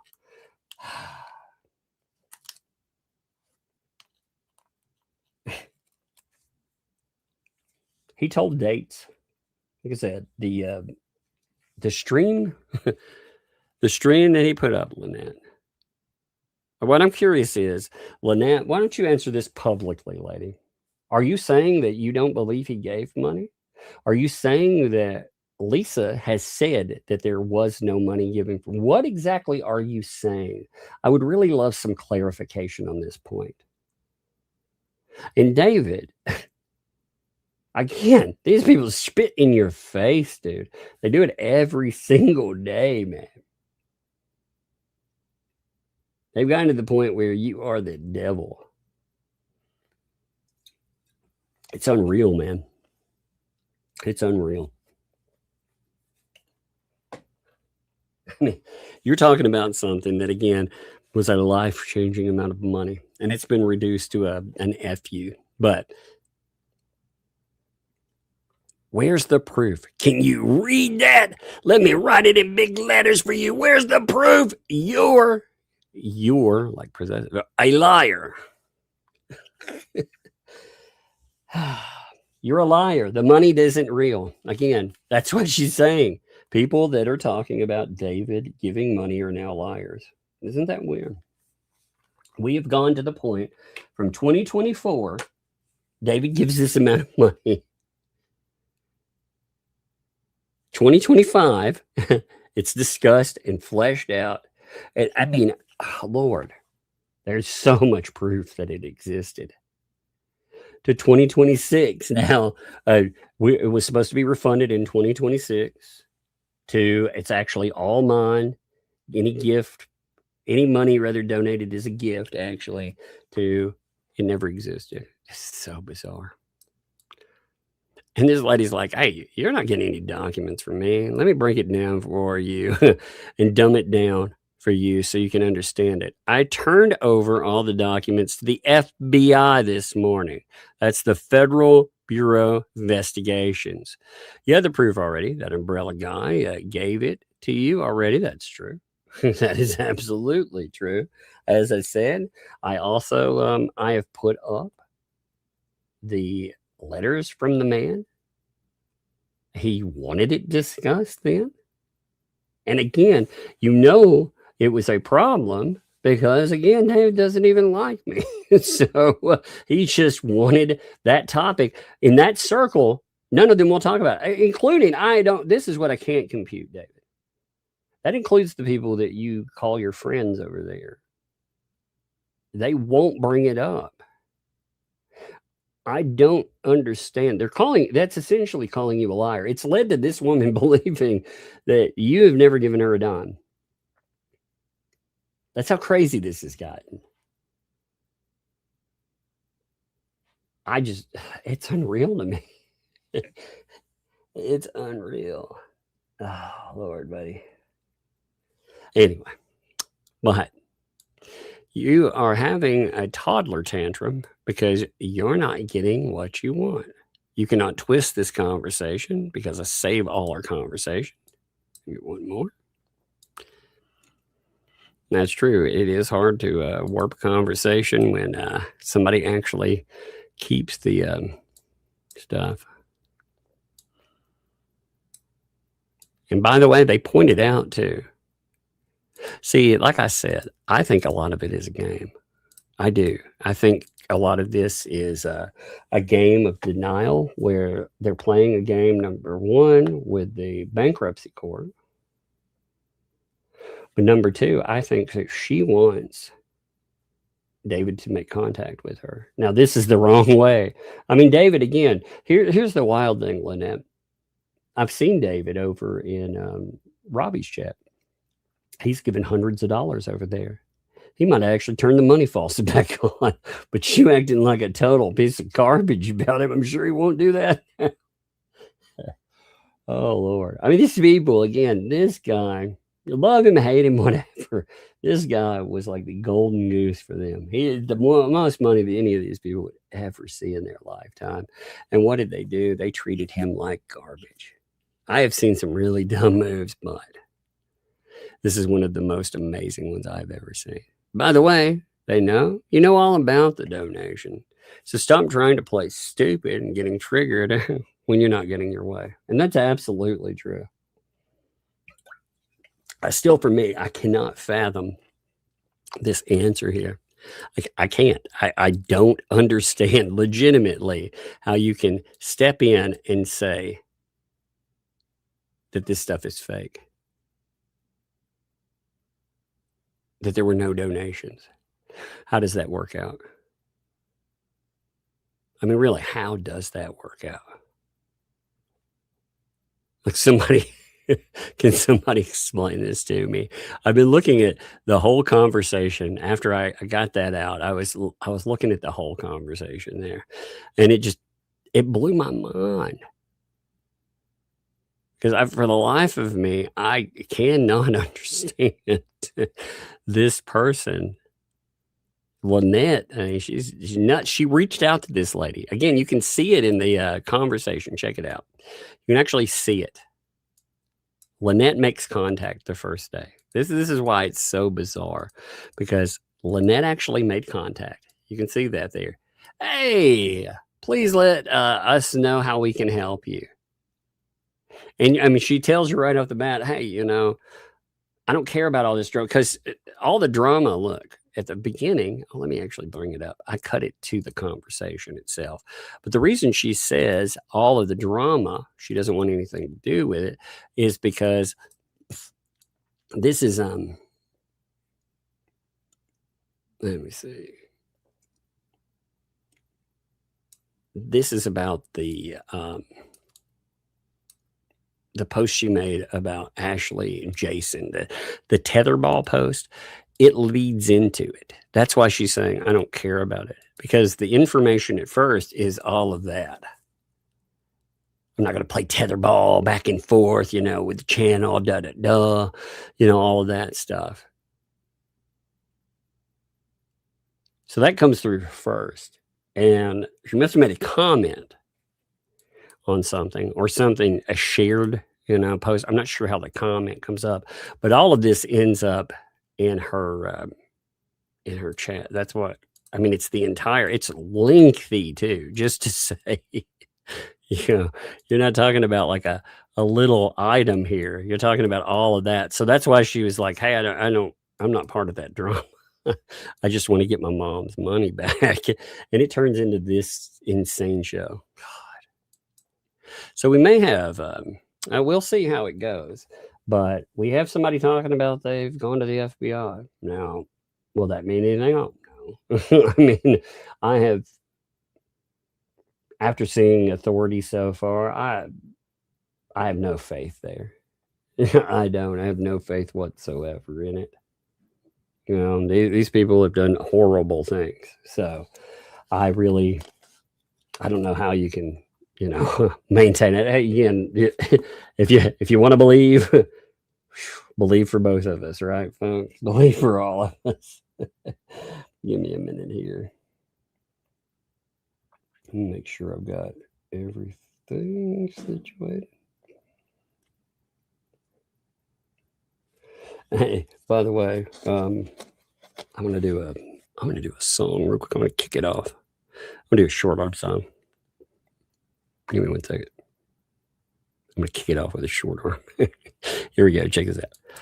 Happy birthday from all of us to you. Yeah. Hey, CJ, check these short arms out. They make your dreams come true. Yeah. That's a perfect. That is perfect, isn't it? Couldn't ask for a better celebration. Yeah, baby. All right. James, thank you for the 40 jewels. Uncle R, baby. Thank you there. Appreciate that. Alan, thank you for the thumbs up. Linda, thank you for the $100. Thank you. Hey, Max Left, thank you for the super chat for the $1 there. Appreciate you, Max Left. Good to see you, by the way. Emmy, thank you for the 5 gifted memberships. Thank you for that, by the way. Much appreciate you, Emmy. Man, again, appreciate all of you that put in the memberships for people. That's awesome. Judy, thank you for the sparkles. Wanda dropped 5 gifted memberships. Thank you there, Wanda, too. Appreciate that. Bill dropped the sparkles. Thank you there. Appreciate you. Blue Eyes. What's up, Blue Eyes? Good to see you, too. Thank you for the 5 gifted memberships. Again, that's awesome. We had a strip of 15 gifted memberships in. So you folks right there, Emmy, Wanda, Blue Eyes, hey, thank you all. Appreciate that. What's up, B Brown? Thank you for the 600 jewels and the mic drop, baby. Thank you. I hope the argument, by the way, I think that made sense when I laid out the fair use critique. I wanted to make it as exacting as possible, you know, to go through and to truly lay out something about, because we keep hearing about fair use. You know, we have these people that obviously they don't understand, but and it's not arguing. Here's the thing I need to note with that. I'm not arguing fair use with a moron like 2L. What I'm doing is trying to tell these people that talk about fair use out there that they're dead wrong. They are wrong. They have this fundamental misunderstanding about how those principles apply. And they apply also to 2L. They apply to all of them too. They have the right to criticize it. That's why when they put my voice on there, I did not strike them. I didn't go, you know, just because you can be stricken, by the way, with the YouTube system. And absolutely I could do that. But that is a misuse of that system. So for myself, if I would have gone after the channel with it, that'd be a misuse of it. But, you know, again, they act like if you can strike something somehow in some way, that makes everything okay. And again, that's why I brought up the fact that it doesn't mean anything. It's not noted. It's not recognized. Hey, by the way, check these out. I like it. So 2 of my little egg plates, the girls actually did one each. Check them out. You can see there's the little one. Look, she colored it up fine. I like it. It's even got like a little. She was saying there's an insect like sissies, you know, because she saw it afterwards. You could say, but this is the oldest too. Like she put a little bow tie with a little winking smiley face, sticking its tongue out. She put some bugs on there. I thought they were cute. I love keeping stuff like that. I always like reminders of that kind of stuff, you know. But isn't that cute? Like a little praying mantis. Earl Helix. I thought that was awesome too. Anyway, I thought I'd shut this off real quick. They were decorating one each. Lyle Corday, thank you for the 200 jewels and the gems. Thank you there. Nort, thank you for the flower. Laura, thank you for the sparkles. Bill, thank you for the makeup brush. Yeah, I got to get my makeup on, baby. Right. My 4 sons, thank you for the 100 jewels and the high five, baby. Hell yeah. Also, got another Lady Thurston. Bam. Thank you for your high five, too. Courtney, thank you for the 100 jewels and then Marshmallow High. Thank you there. Appreciate that. 2012, baby. Thank you for the 200 jewels and the gem. Thank you. 2012, appreciate you. What's up, Fallen Hero? Thank you for the 5 gifted memberships there. Thank you, Fallen. Appreciate you there. I did check. I did see this. I haven't had a chance to go through. I'll have to do it probably either later tonight or tomorrow. Man, it has been a crazy day, but I have set it aside for me. You know what I found in my email, by the way? I found it in those crazy letters. What happens is they go to my spam most of the time, right? So I may not notice them for days. And one of them's been sitting in there for 9 days and I just didn't notice it. Now I get some other wild ones, but I always think that's probably the same person. So I changed, and they at least write as that same person. So maybe I'll bring those up tomorrow when we have some guests to talk about all this stupid. But thank you, 2012, man. Thank you for the hiding there. Appreciate that. Oh, hey, yeah, I saw that Cynic, by the way, man. I saw that, man. I meant to respond last night. I just fell asleep. Yeah, I'll see. I'll see what's what. I'll respond to that though. But also, he said, kind of hoping the flea is dumb enough to file an obviously bogus case. Yeah, I am really to the point where I actually hope she files a lawsuit because, well, number one, it's content. The content will reign, baby. If she also she goes after Megan, she's announced her intent to go after Megan. What she wanted to do is try to do some stepladder effect where she gets to harass multiple people. And unfortunately for her, I said, everything she's done is documented. She thinks that the streams that ghosted, she thinks those are gone. They're not gone. Everything is documented. Everything. It will be stunning. And it will be amazing. It will be amazing to go into a courtroom and to talk about how this person discussed Megan Fox shutting down an entire school. Won't that be interesting? How she blamed her for some horrible things. Like, again, targeting 3,000 kids. You have to be an absolute moron. And she thinks, again, she said this before, she thinks because Leslie said it, that it protects her. And that's not true. And all this other crazy shit. Well, people can't talk about you. Obviously, they can. And for you to think that you're off the table, but everyone else is on, that makes it even funnier. Because she thinks that she's immune to criticism, but everyone else has to just eat shit and take whatever she says, and she gets to operate in a vacuum. And again, that's not how life works. And for somebody to think that, it goes beyond fair use. What it actually rolls into is their poor, delicate feels where they think that they are immune to criticism. They alone get to stand atop the hillside and preach down to us, unwashed swine. And that says plenty.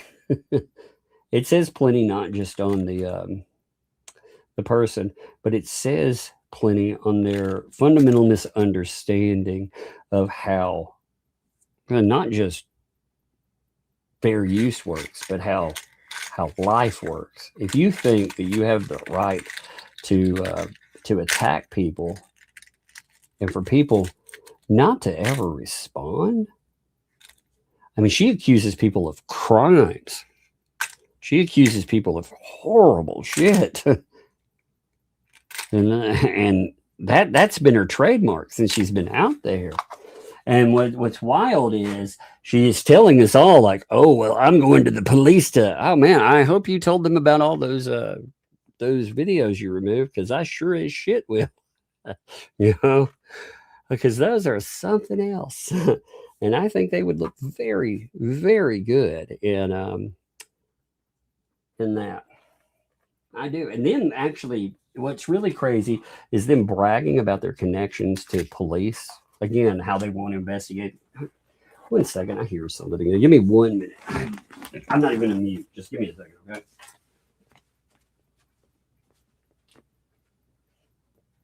What is that? Oh, let me see what.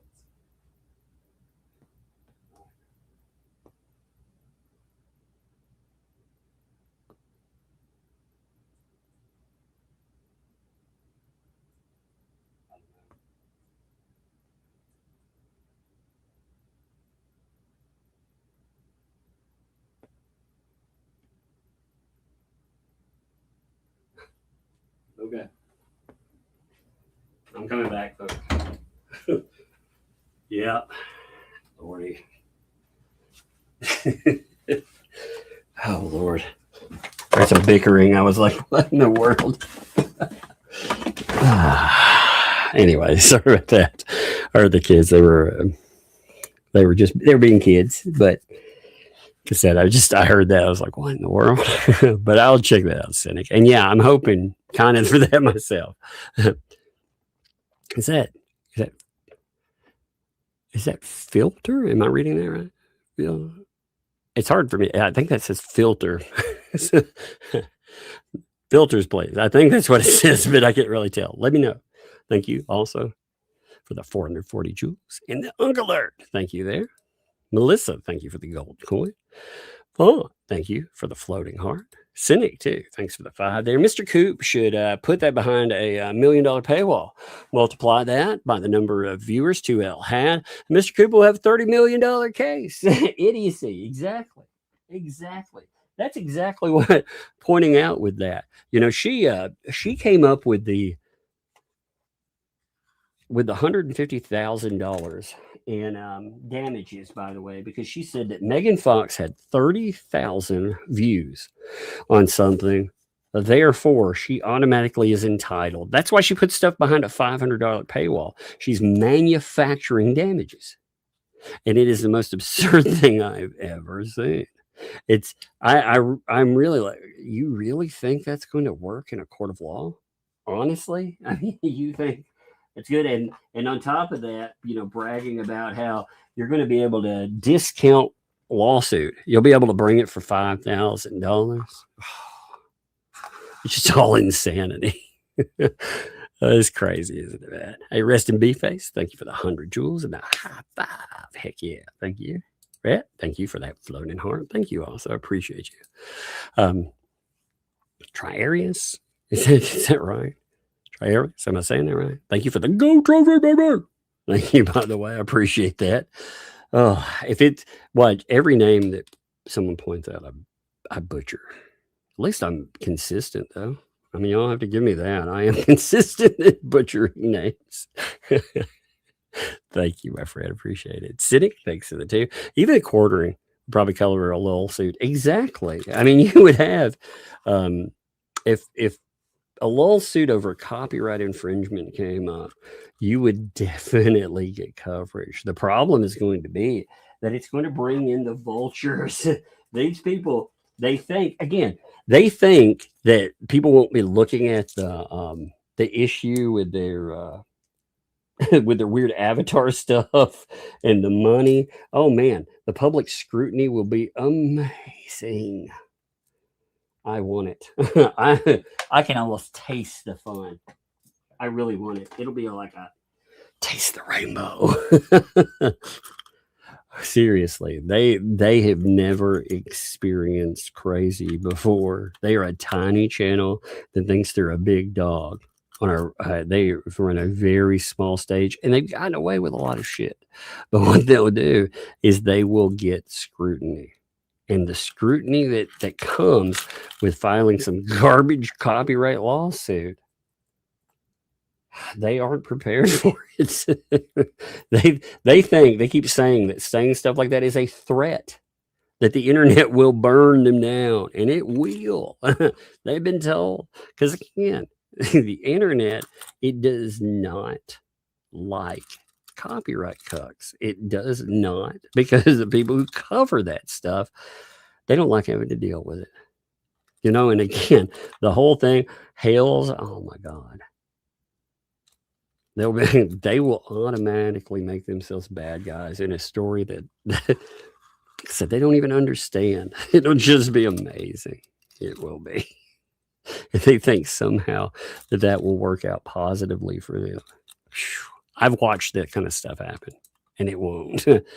Joanna, thank you for the 200 jewels and the jammos. Thank you there. Appreciate that. Mostly Harpless Fuzzball. Thanks for the 5 there.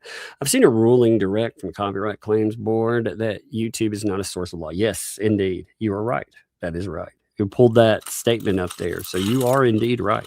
You know, that's 100%. And they're not. They are not law.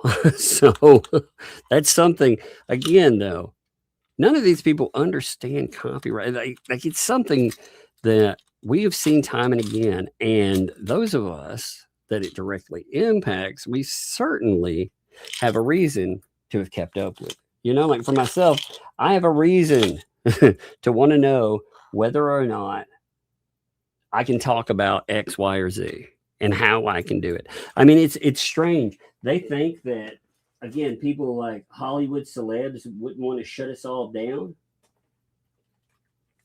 They wouldn't shut every one of us down if they actually had the opportunity and the power to do it.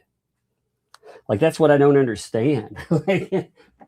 They think that like an Amber Heard or whomever, they would have allowed us to continue to speak if they had the ability to shut us all down.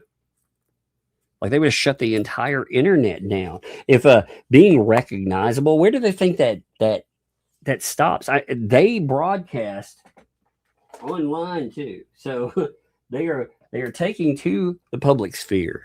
They're broadcasting themselves, but at the same time, they're saying you can't talk about me when I'm talking about things publicly. It's such a bizarre claim. Yeah, but whatever. I want to see it happen, you know. Again, I want a lawsuit. Megan at first, she didn't want, these people misunderstand Megan too. Megan Fox thinks a lawsuit would be a fun ride. She just doesn't want to deal with the hassle of it. It's a hassle. It's time consuming. You have to do a lot of work that's involved in it.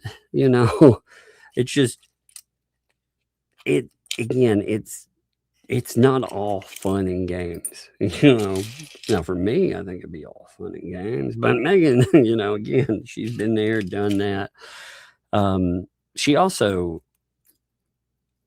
to take time off, go do things, but I think she has come around to the bring it. You know, she's really come down on the side of, yeah, maybe that will be fun. Maybe you're right, Tug. Maybe this will be the best time ever. So she seems to be coming down on that on my side. I'm happy too. And now she's not they want to also try to portray someone's reluctance to get into a bunch of garbage like that as them being afraid of a lawsuit. Megan is definitely not afraid of a lawsuit. She's been in them before. You know, and being in a lawsuit, it's just, like I said, it's time consuming. But these people thinking that they can target, it's funny too, because they whine about Jeremy Hales all the time, and they whine about him bringing lawsuits. They're like, he's so litigious and he's awful. Well, they're talking about filing lawsuits though. So anytime they don't like something, they also talked about, they talked a big fucking game about how they respect fair use and this and that, and how everything they did is fair use. And then they turn around and they start screaming about anybody talking about them, though, is somehow bullying. They think that the internet will somehow side with them, and they're stupid.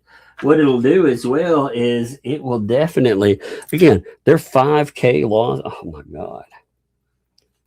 When people hear that they wanted to raise $5,000 so they could start a lawsuit, do you think that they're going to be like, oh, that's stunning and brave? I love it. I love it. I love this stuff, man. Laura, thank you for the gifted membership there. Thank you, Laura. Appreciate it. B-Ball, thank you for the silver star. Thank you for that too. Yes, indeed. We'll have Coop on as long as we can call him Little Deuce Coop. Indeed. I'm going to have on D Spills the Tea. I should have had her on last time Coop came on, but it just slipped my mind. I actually like her quite a bit. I think she is she has a very good mind for this stuff. She is bright. She's very articulate. I respect her opinion on stuff. I've talked to her about odds and ends, like running them through there and just, getting her opinion on some of this. Because like I said, she's a bright person. She definitely deserves her props. So the last time, I enjoy having Coop on. I'm goofing off with him, but I meant to invite D Spills the Tea, and for some reason, I don't know why, it slipped my mind last time. Probably because I don't know, I played too many video games while doing it. Actually, today I'm cleaning out some stuff. I'm cleaning out a box of stuff while we're in cleaning rings while we're talking, if you hear them. What's up, Mama Bear? Thank you for the 440 jewels without alert. Thank you there. Appreciate you. Deborah, thank you for the 100. Thank you. I have questions. Thank you for the floating heart. Oh, what's up, Fawn? Thank you for the happy poops. It's hilarious. Sailor Dark Jupiter, thanks for the 2. You sound better tonight. Yeah, my tongue hurts.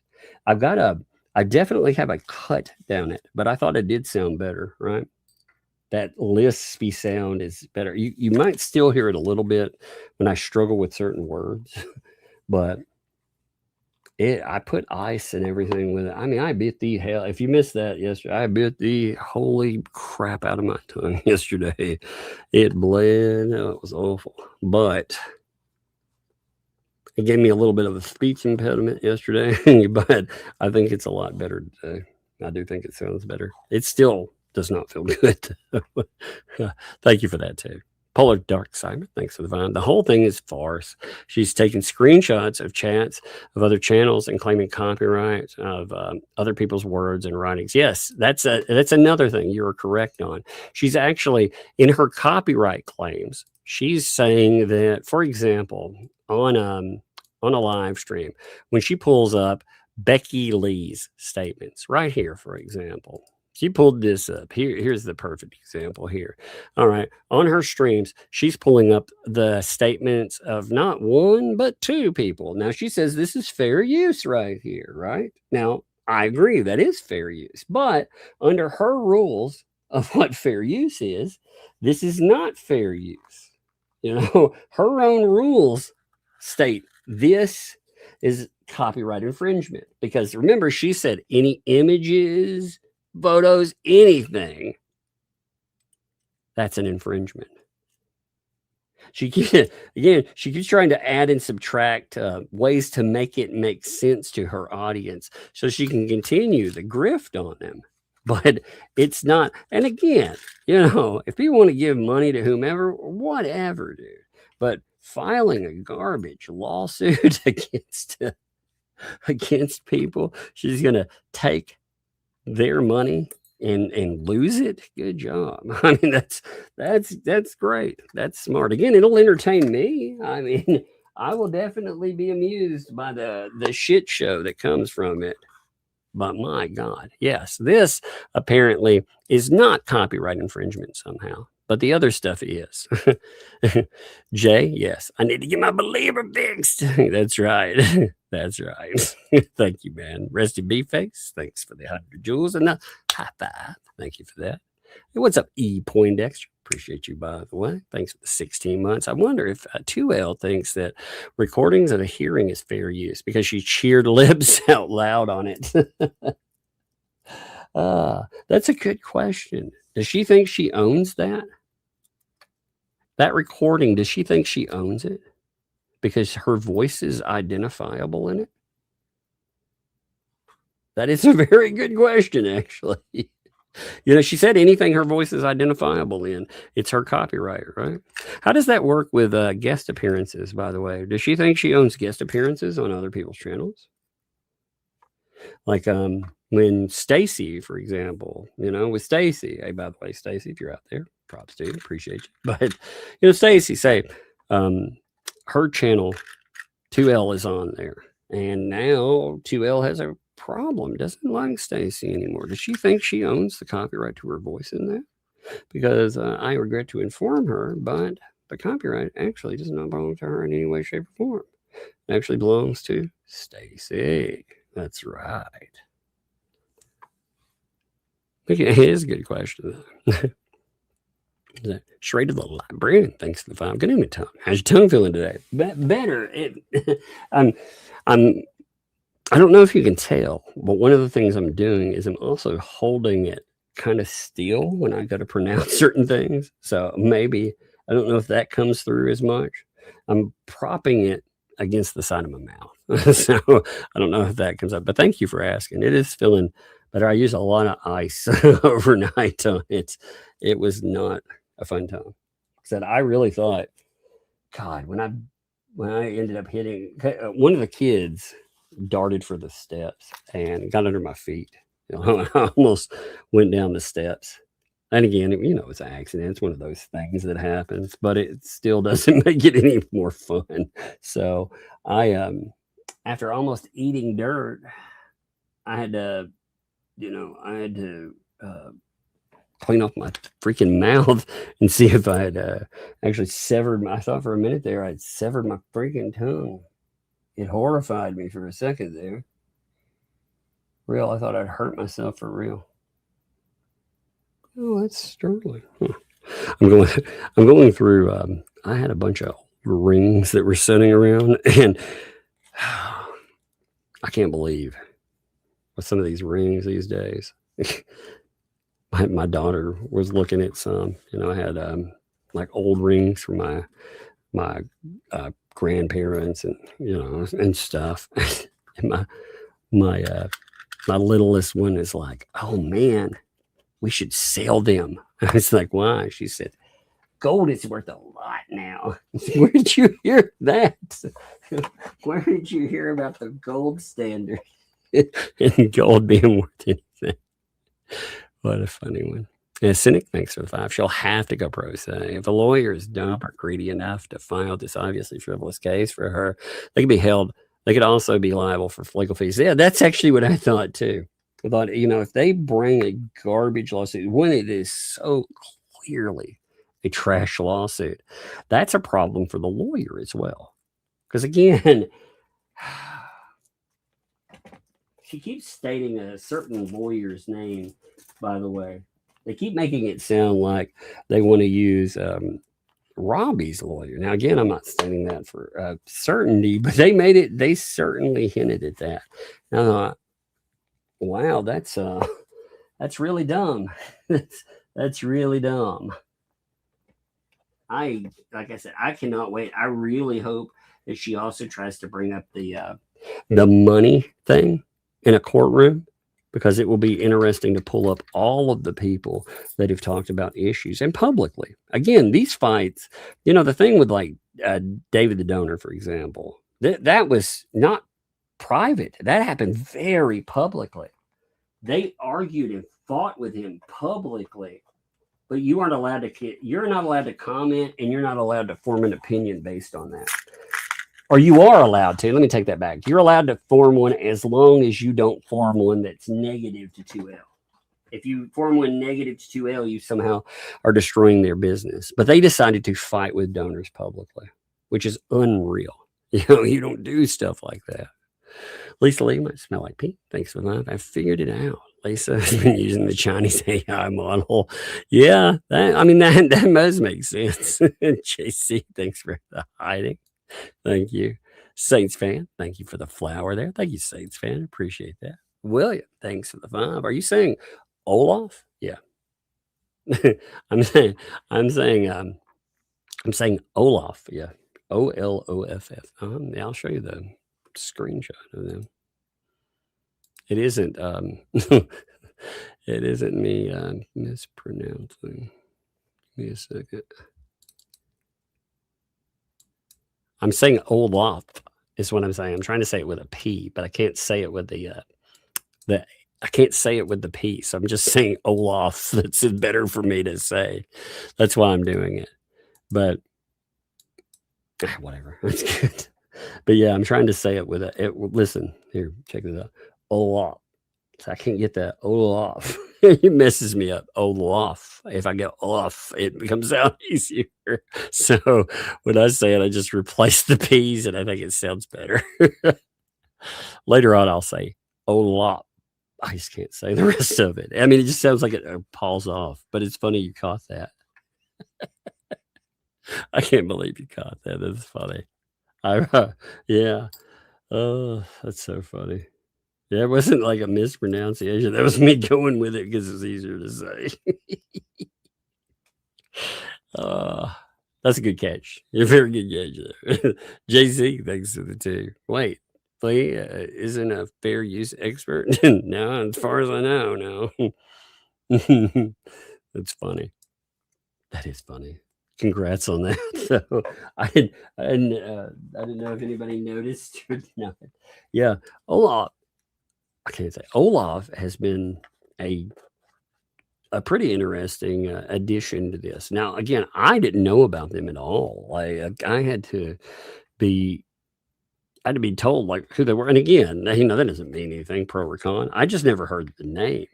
And when we went back looking at it, I was surprised by how casually these folks made excuses for striking her. Like Robbie did. He was, they're very disappointed in you, by the way. They're very disappointed. Shaking their finger at you like you're a freaking toddler. Like you're not allowed to have an opinion. Like you can't think copywriting is bad. And again, it's not just that. There has been so much stupid. But now, what really sticks out too is when you're told that if you have an opinion, that it will open you up for lawsuit and more if you decide that you're not going to take this part. Again, that I saved that too. I saved all of it because what they've stated is that they threatened Olaf with, I can't say Olaf. I'm just going to say Olaf. Continue that when they talked about Olaf, they said that Olaf is going to be reported essentially to the police if they decided not to take 2L side. Now that's wild to hear. You're going to be reported to the authorities for the crime of disagreement. Wow. I mean, the nerve of that, the audacity to say somehow that just, it all proves that this narrative that they put together is such a garbage narrative. And them trying to say that they try to sell it to the police and more. Holy God, man. Again, they call things like tonight, we talked about them filing false strikes. They call that harassment. It's unreal. They'll sit us around and talk about, like they'll bring up Megan Fox 75 times and something, but I'll be damned if you are allowed to talk about that. If you bring it up, you're a harasser. If you don't bring it up, though, you agree, and they will escalate on you. So it's the weirdest circle jerk I've ever seen. Anyway, but yeah, as Lisa never heard of Weird Al. He does everything she says is legal. Exactly. Exactly. Like with Shizzy, that's the whole thing with Shizzy. That was my point with it. Like parody and satire is heavily protected. She thinks he can't take her words and make a satirical song out of it. And what's funny is it's not her voice being used.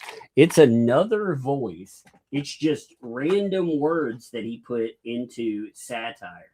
And she's so ashamed of her words that she claims she'll sue someone over it. Or that it's bullying and harassment for you to make a satirical song. You know, but it's not bullying and harassment, again, to say people, they've groomed kids or they've offed animals or just awful shit. Travis, thanks for the $5. Preston's going to lose everything, including child. Hope for the child's sake, the fleas are going to jail. They'll have John keep them company. Yeah, I actually I don't know if she will lose. I think she will lose her property the way this is going. That would be my statement on it. As far as anything else, I don't think it would go that far. You know, I think that she's just going to, lose everything else, though. I think she's going to be looking at the loss of her property before all of this is done. Unless something changes that I'm not seeing right now. Even she's bracing for it. You notice that. She's bracing for the loss. So that means that her lawyer is telling her that she's probably going to lose. That's what those statements tell, because she's not going to make that statement on her own. Her lawyer has to be telling her that. SF, thanks for the $5 there. If David didn't give you money, why is she so hot to trot about getting David contact info? That's a very good question. That's a very good question. I'd also, again, I'd like to know how we went from David being this miraculous donor to David being some kind of liar. Like, what the fuck? Yeah, again, you talk about ungrateful pieces of crap. He paid for part of your Christmas party, Lynette, in case you didn't realize that. He paid for a lot of stuff. He said that part of that would go to X, Y, or Z. So you're saying that there's no proof he gave. Even after proof has been given. It's so disrespectful. 2012, thanks for that. Have another birthday song email. Yeah, I know.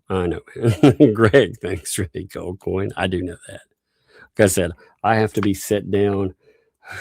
I have not had time for it today. Man, kids will run you ragged. They will. I've been going since early today. I sat down for a moment and I fell asleep for like half a minute and then the kids woke me up again.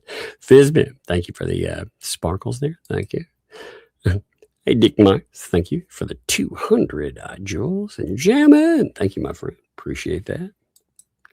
Hey, what's up, Emmy? Thanks for the tune there. Happy birthday to Nort. Let's bust out a birthday song. We haven't had the actual regular one. Let's do it. Happy birthday. Happy birthday. From both of us to you. Yeah. Happy birthday. May all your dreams come true. Happy birthday. We love to have you here. Happy birthday. Happy birthday. Here's to another year. Heck yeah. Love it. Happy birthday, too. Appreciate you. JC, thanks for the 5. Lisa needs to realize that ignorance and stupidity is not a legal defense. Yeah, you also have to realize that when you go after somebody and you fail big time, that one weird thing happens. It's called lawyer fees. And Megan Fox knows exactly how you need to go after somebody to try to gather yield lawyer fees. So as far as they're concerned, I mean, they are screwed in that, you know. And they are. They filed this garbage lawsuit.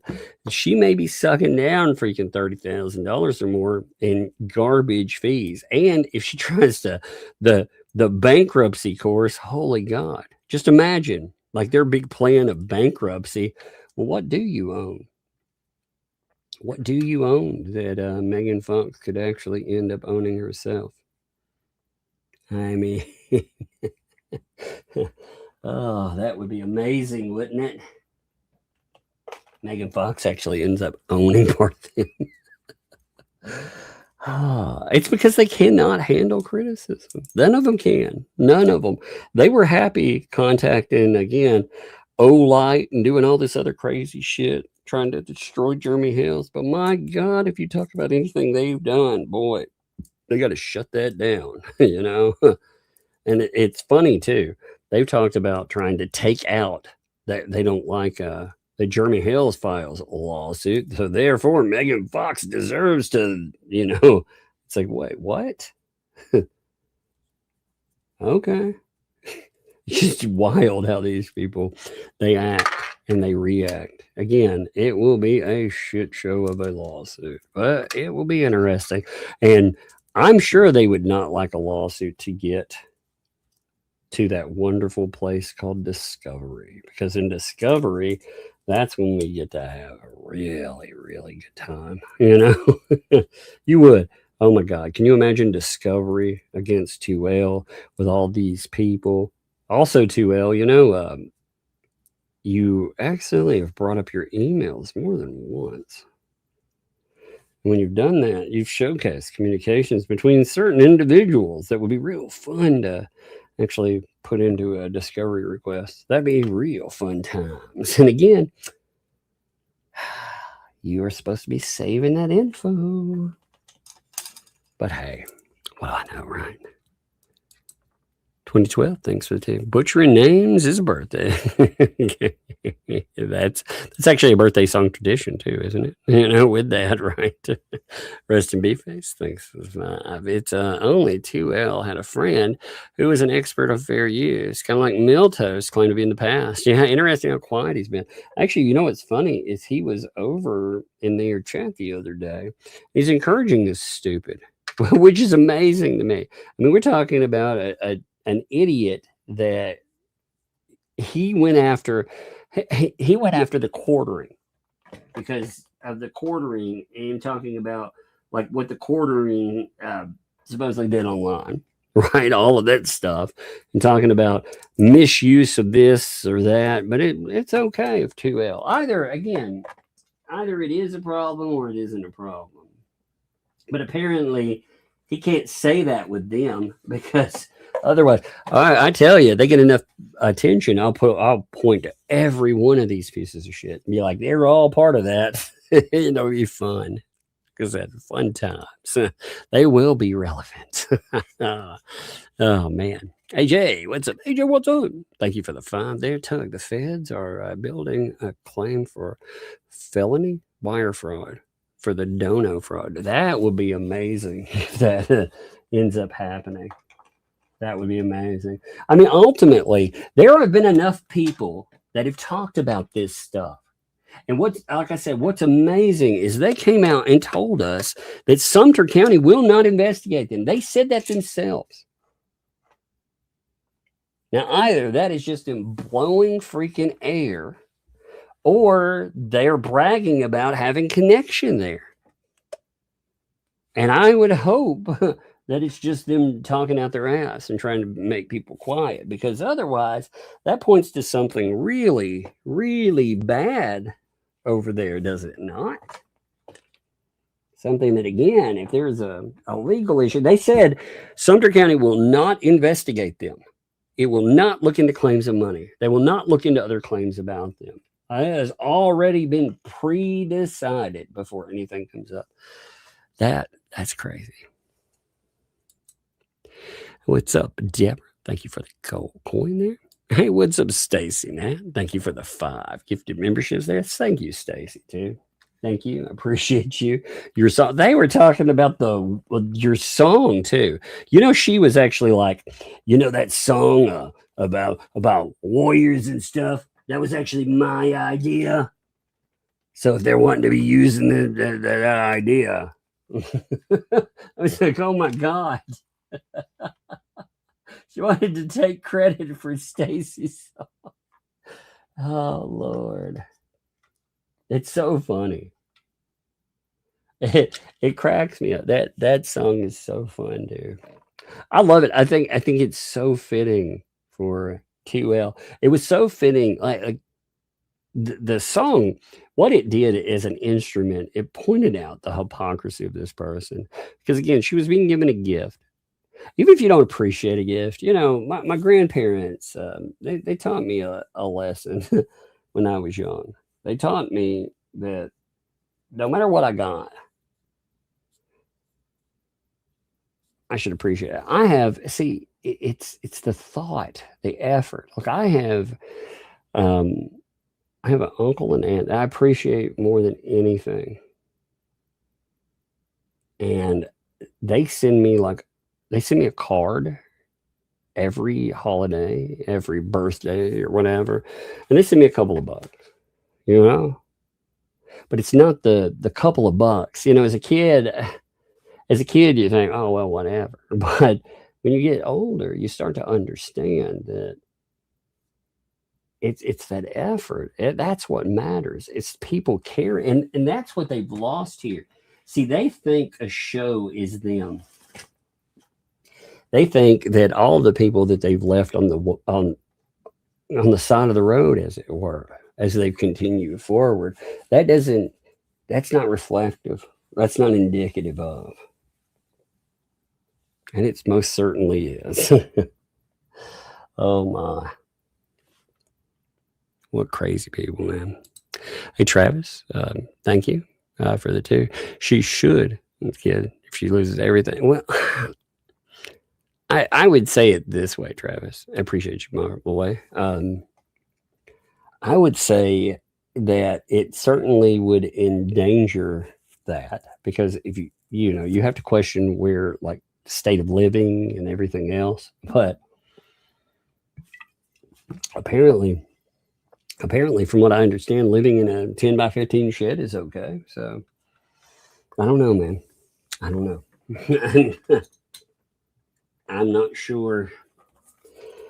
I'm bothered by the red flags. That's the one thing that I think people ignoring is so wild. And her included. If she really thinks that the person that she's around is all these things that she's claimed them to be, then I think her ignoring the red flags was crazy too. What's up, Jake? Thank you for the 100 jewels and the marshmallow high. Thank you for that. That is awesome and much appreciated. Tammy, thank you for the goat trophy. That's right. Thank you for the 1,000 jewels and the goat trophy, baby. Heck yeah. Oh, man, look at that, Cynic. Thanks for the 2. And the happy 2nd birthday to my little niece. Well, you know what? Your little niece definitely deserves some birthday. So I love the little ones having birthdays. Man, that is so good. Happy birthday. That is beautiful. From all of us to you. Happy birthday. Happy birthday, little one. May all your dreams come true. Happy birthday. Happy birthday. We love to have you here. Happy birthday. Here's to another year. And more, man. 2, that's amazing. Here's to 1,000,000 more healthy, productive, vibrant, awesome years, man. Of them. You gotta love it with the little ones, man. Little ones, I love it as they get older, like the like Bug here. And she appreciates the heck out of birthdays and presents. Oh, it's so fun to watch her. AJ's World, thank you for the floating heart. And drop some happy poops. Thank you. I appreciate that. Oh, by the way, have you folks seen, I can't play this right now. I'm sure we'll see it on Rumble. My Lord. Have you all seen that the video that is now going viral that is out of Charlotte, North Carolina, where there's a guy, a black gentleman walking down the road. He's not a gentleman, but he's walking down the sidewalk. He's rambling to himself, just crazy like. And he was talking about, I think it was July, but he's walking down the sidewalk and there's a woman walking toward them. And he says something like, "Don't you wave at me," you know, and he hits her. And when he hits her, you can tell it knocks her, like it knocks her unconscious. She's, you can tell from her eyes, she's just not there. But then he proceeds to attack her, you know. And what's sad is in the footage of it, she's holding like a get well, like a getting back on your feet kind of balloon. And I thought, man, you know, either she's gone and visited somebody that's in a bad way, or she herself has gone through something and now she's going through something else. It's just terrible. I don't know if people have seen that, but you will see. If you haven't, oh, you know, keep your... You haven't seen it? Yeah, you should look up North Carolina. Again, watch it, but be prepared to be horrified. It's yet another... Well, what we're seeing these days, and it's very disturbing, is we're seeing these criminals that our judicial system doesn't care about. They will let them walk away. You have violent offenders that continually end up... Like, you have lengthy prison, you know, stays, and the public's not protected again. In fact, many times they just softball some of these folks, and horrible things keep happening to folks. But if you look it up, the assault in Charlotte, North Carolina, that's just, it's terrible because we keep seeing this kind of stuff, and you know, we see it in, like, when we cover case. You look at how the criminal element, they don't care. That system does not care. It does not look after its citizenry. And that's exactly why those mechanisms, they exist. And it's sad, and it's horrible.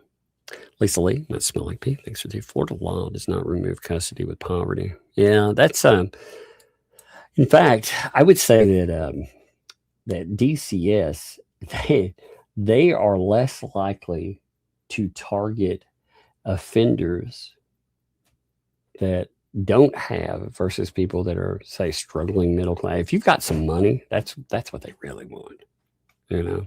But anyway, I'm about to get a raider. Well, let me see what you went through. Oh, hey, girl. I'm fixing to get off here. What'd you do? You did. Huh? Well, I'm fixing to get off here. Just give me a minute. All right, but I'm going to go. All right, folks. Let me make sure I didn't miss anything. And it's Friday, right? I think Jay's on, so go check him out. And tomorrow we'll be back. We'll have guests. Be here.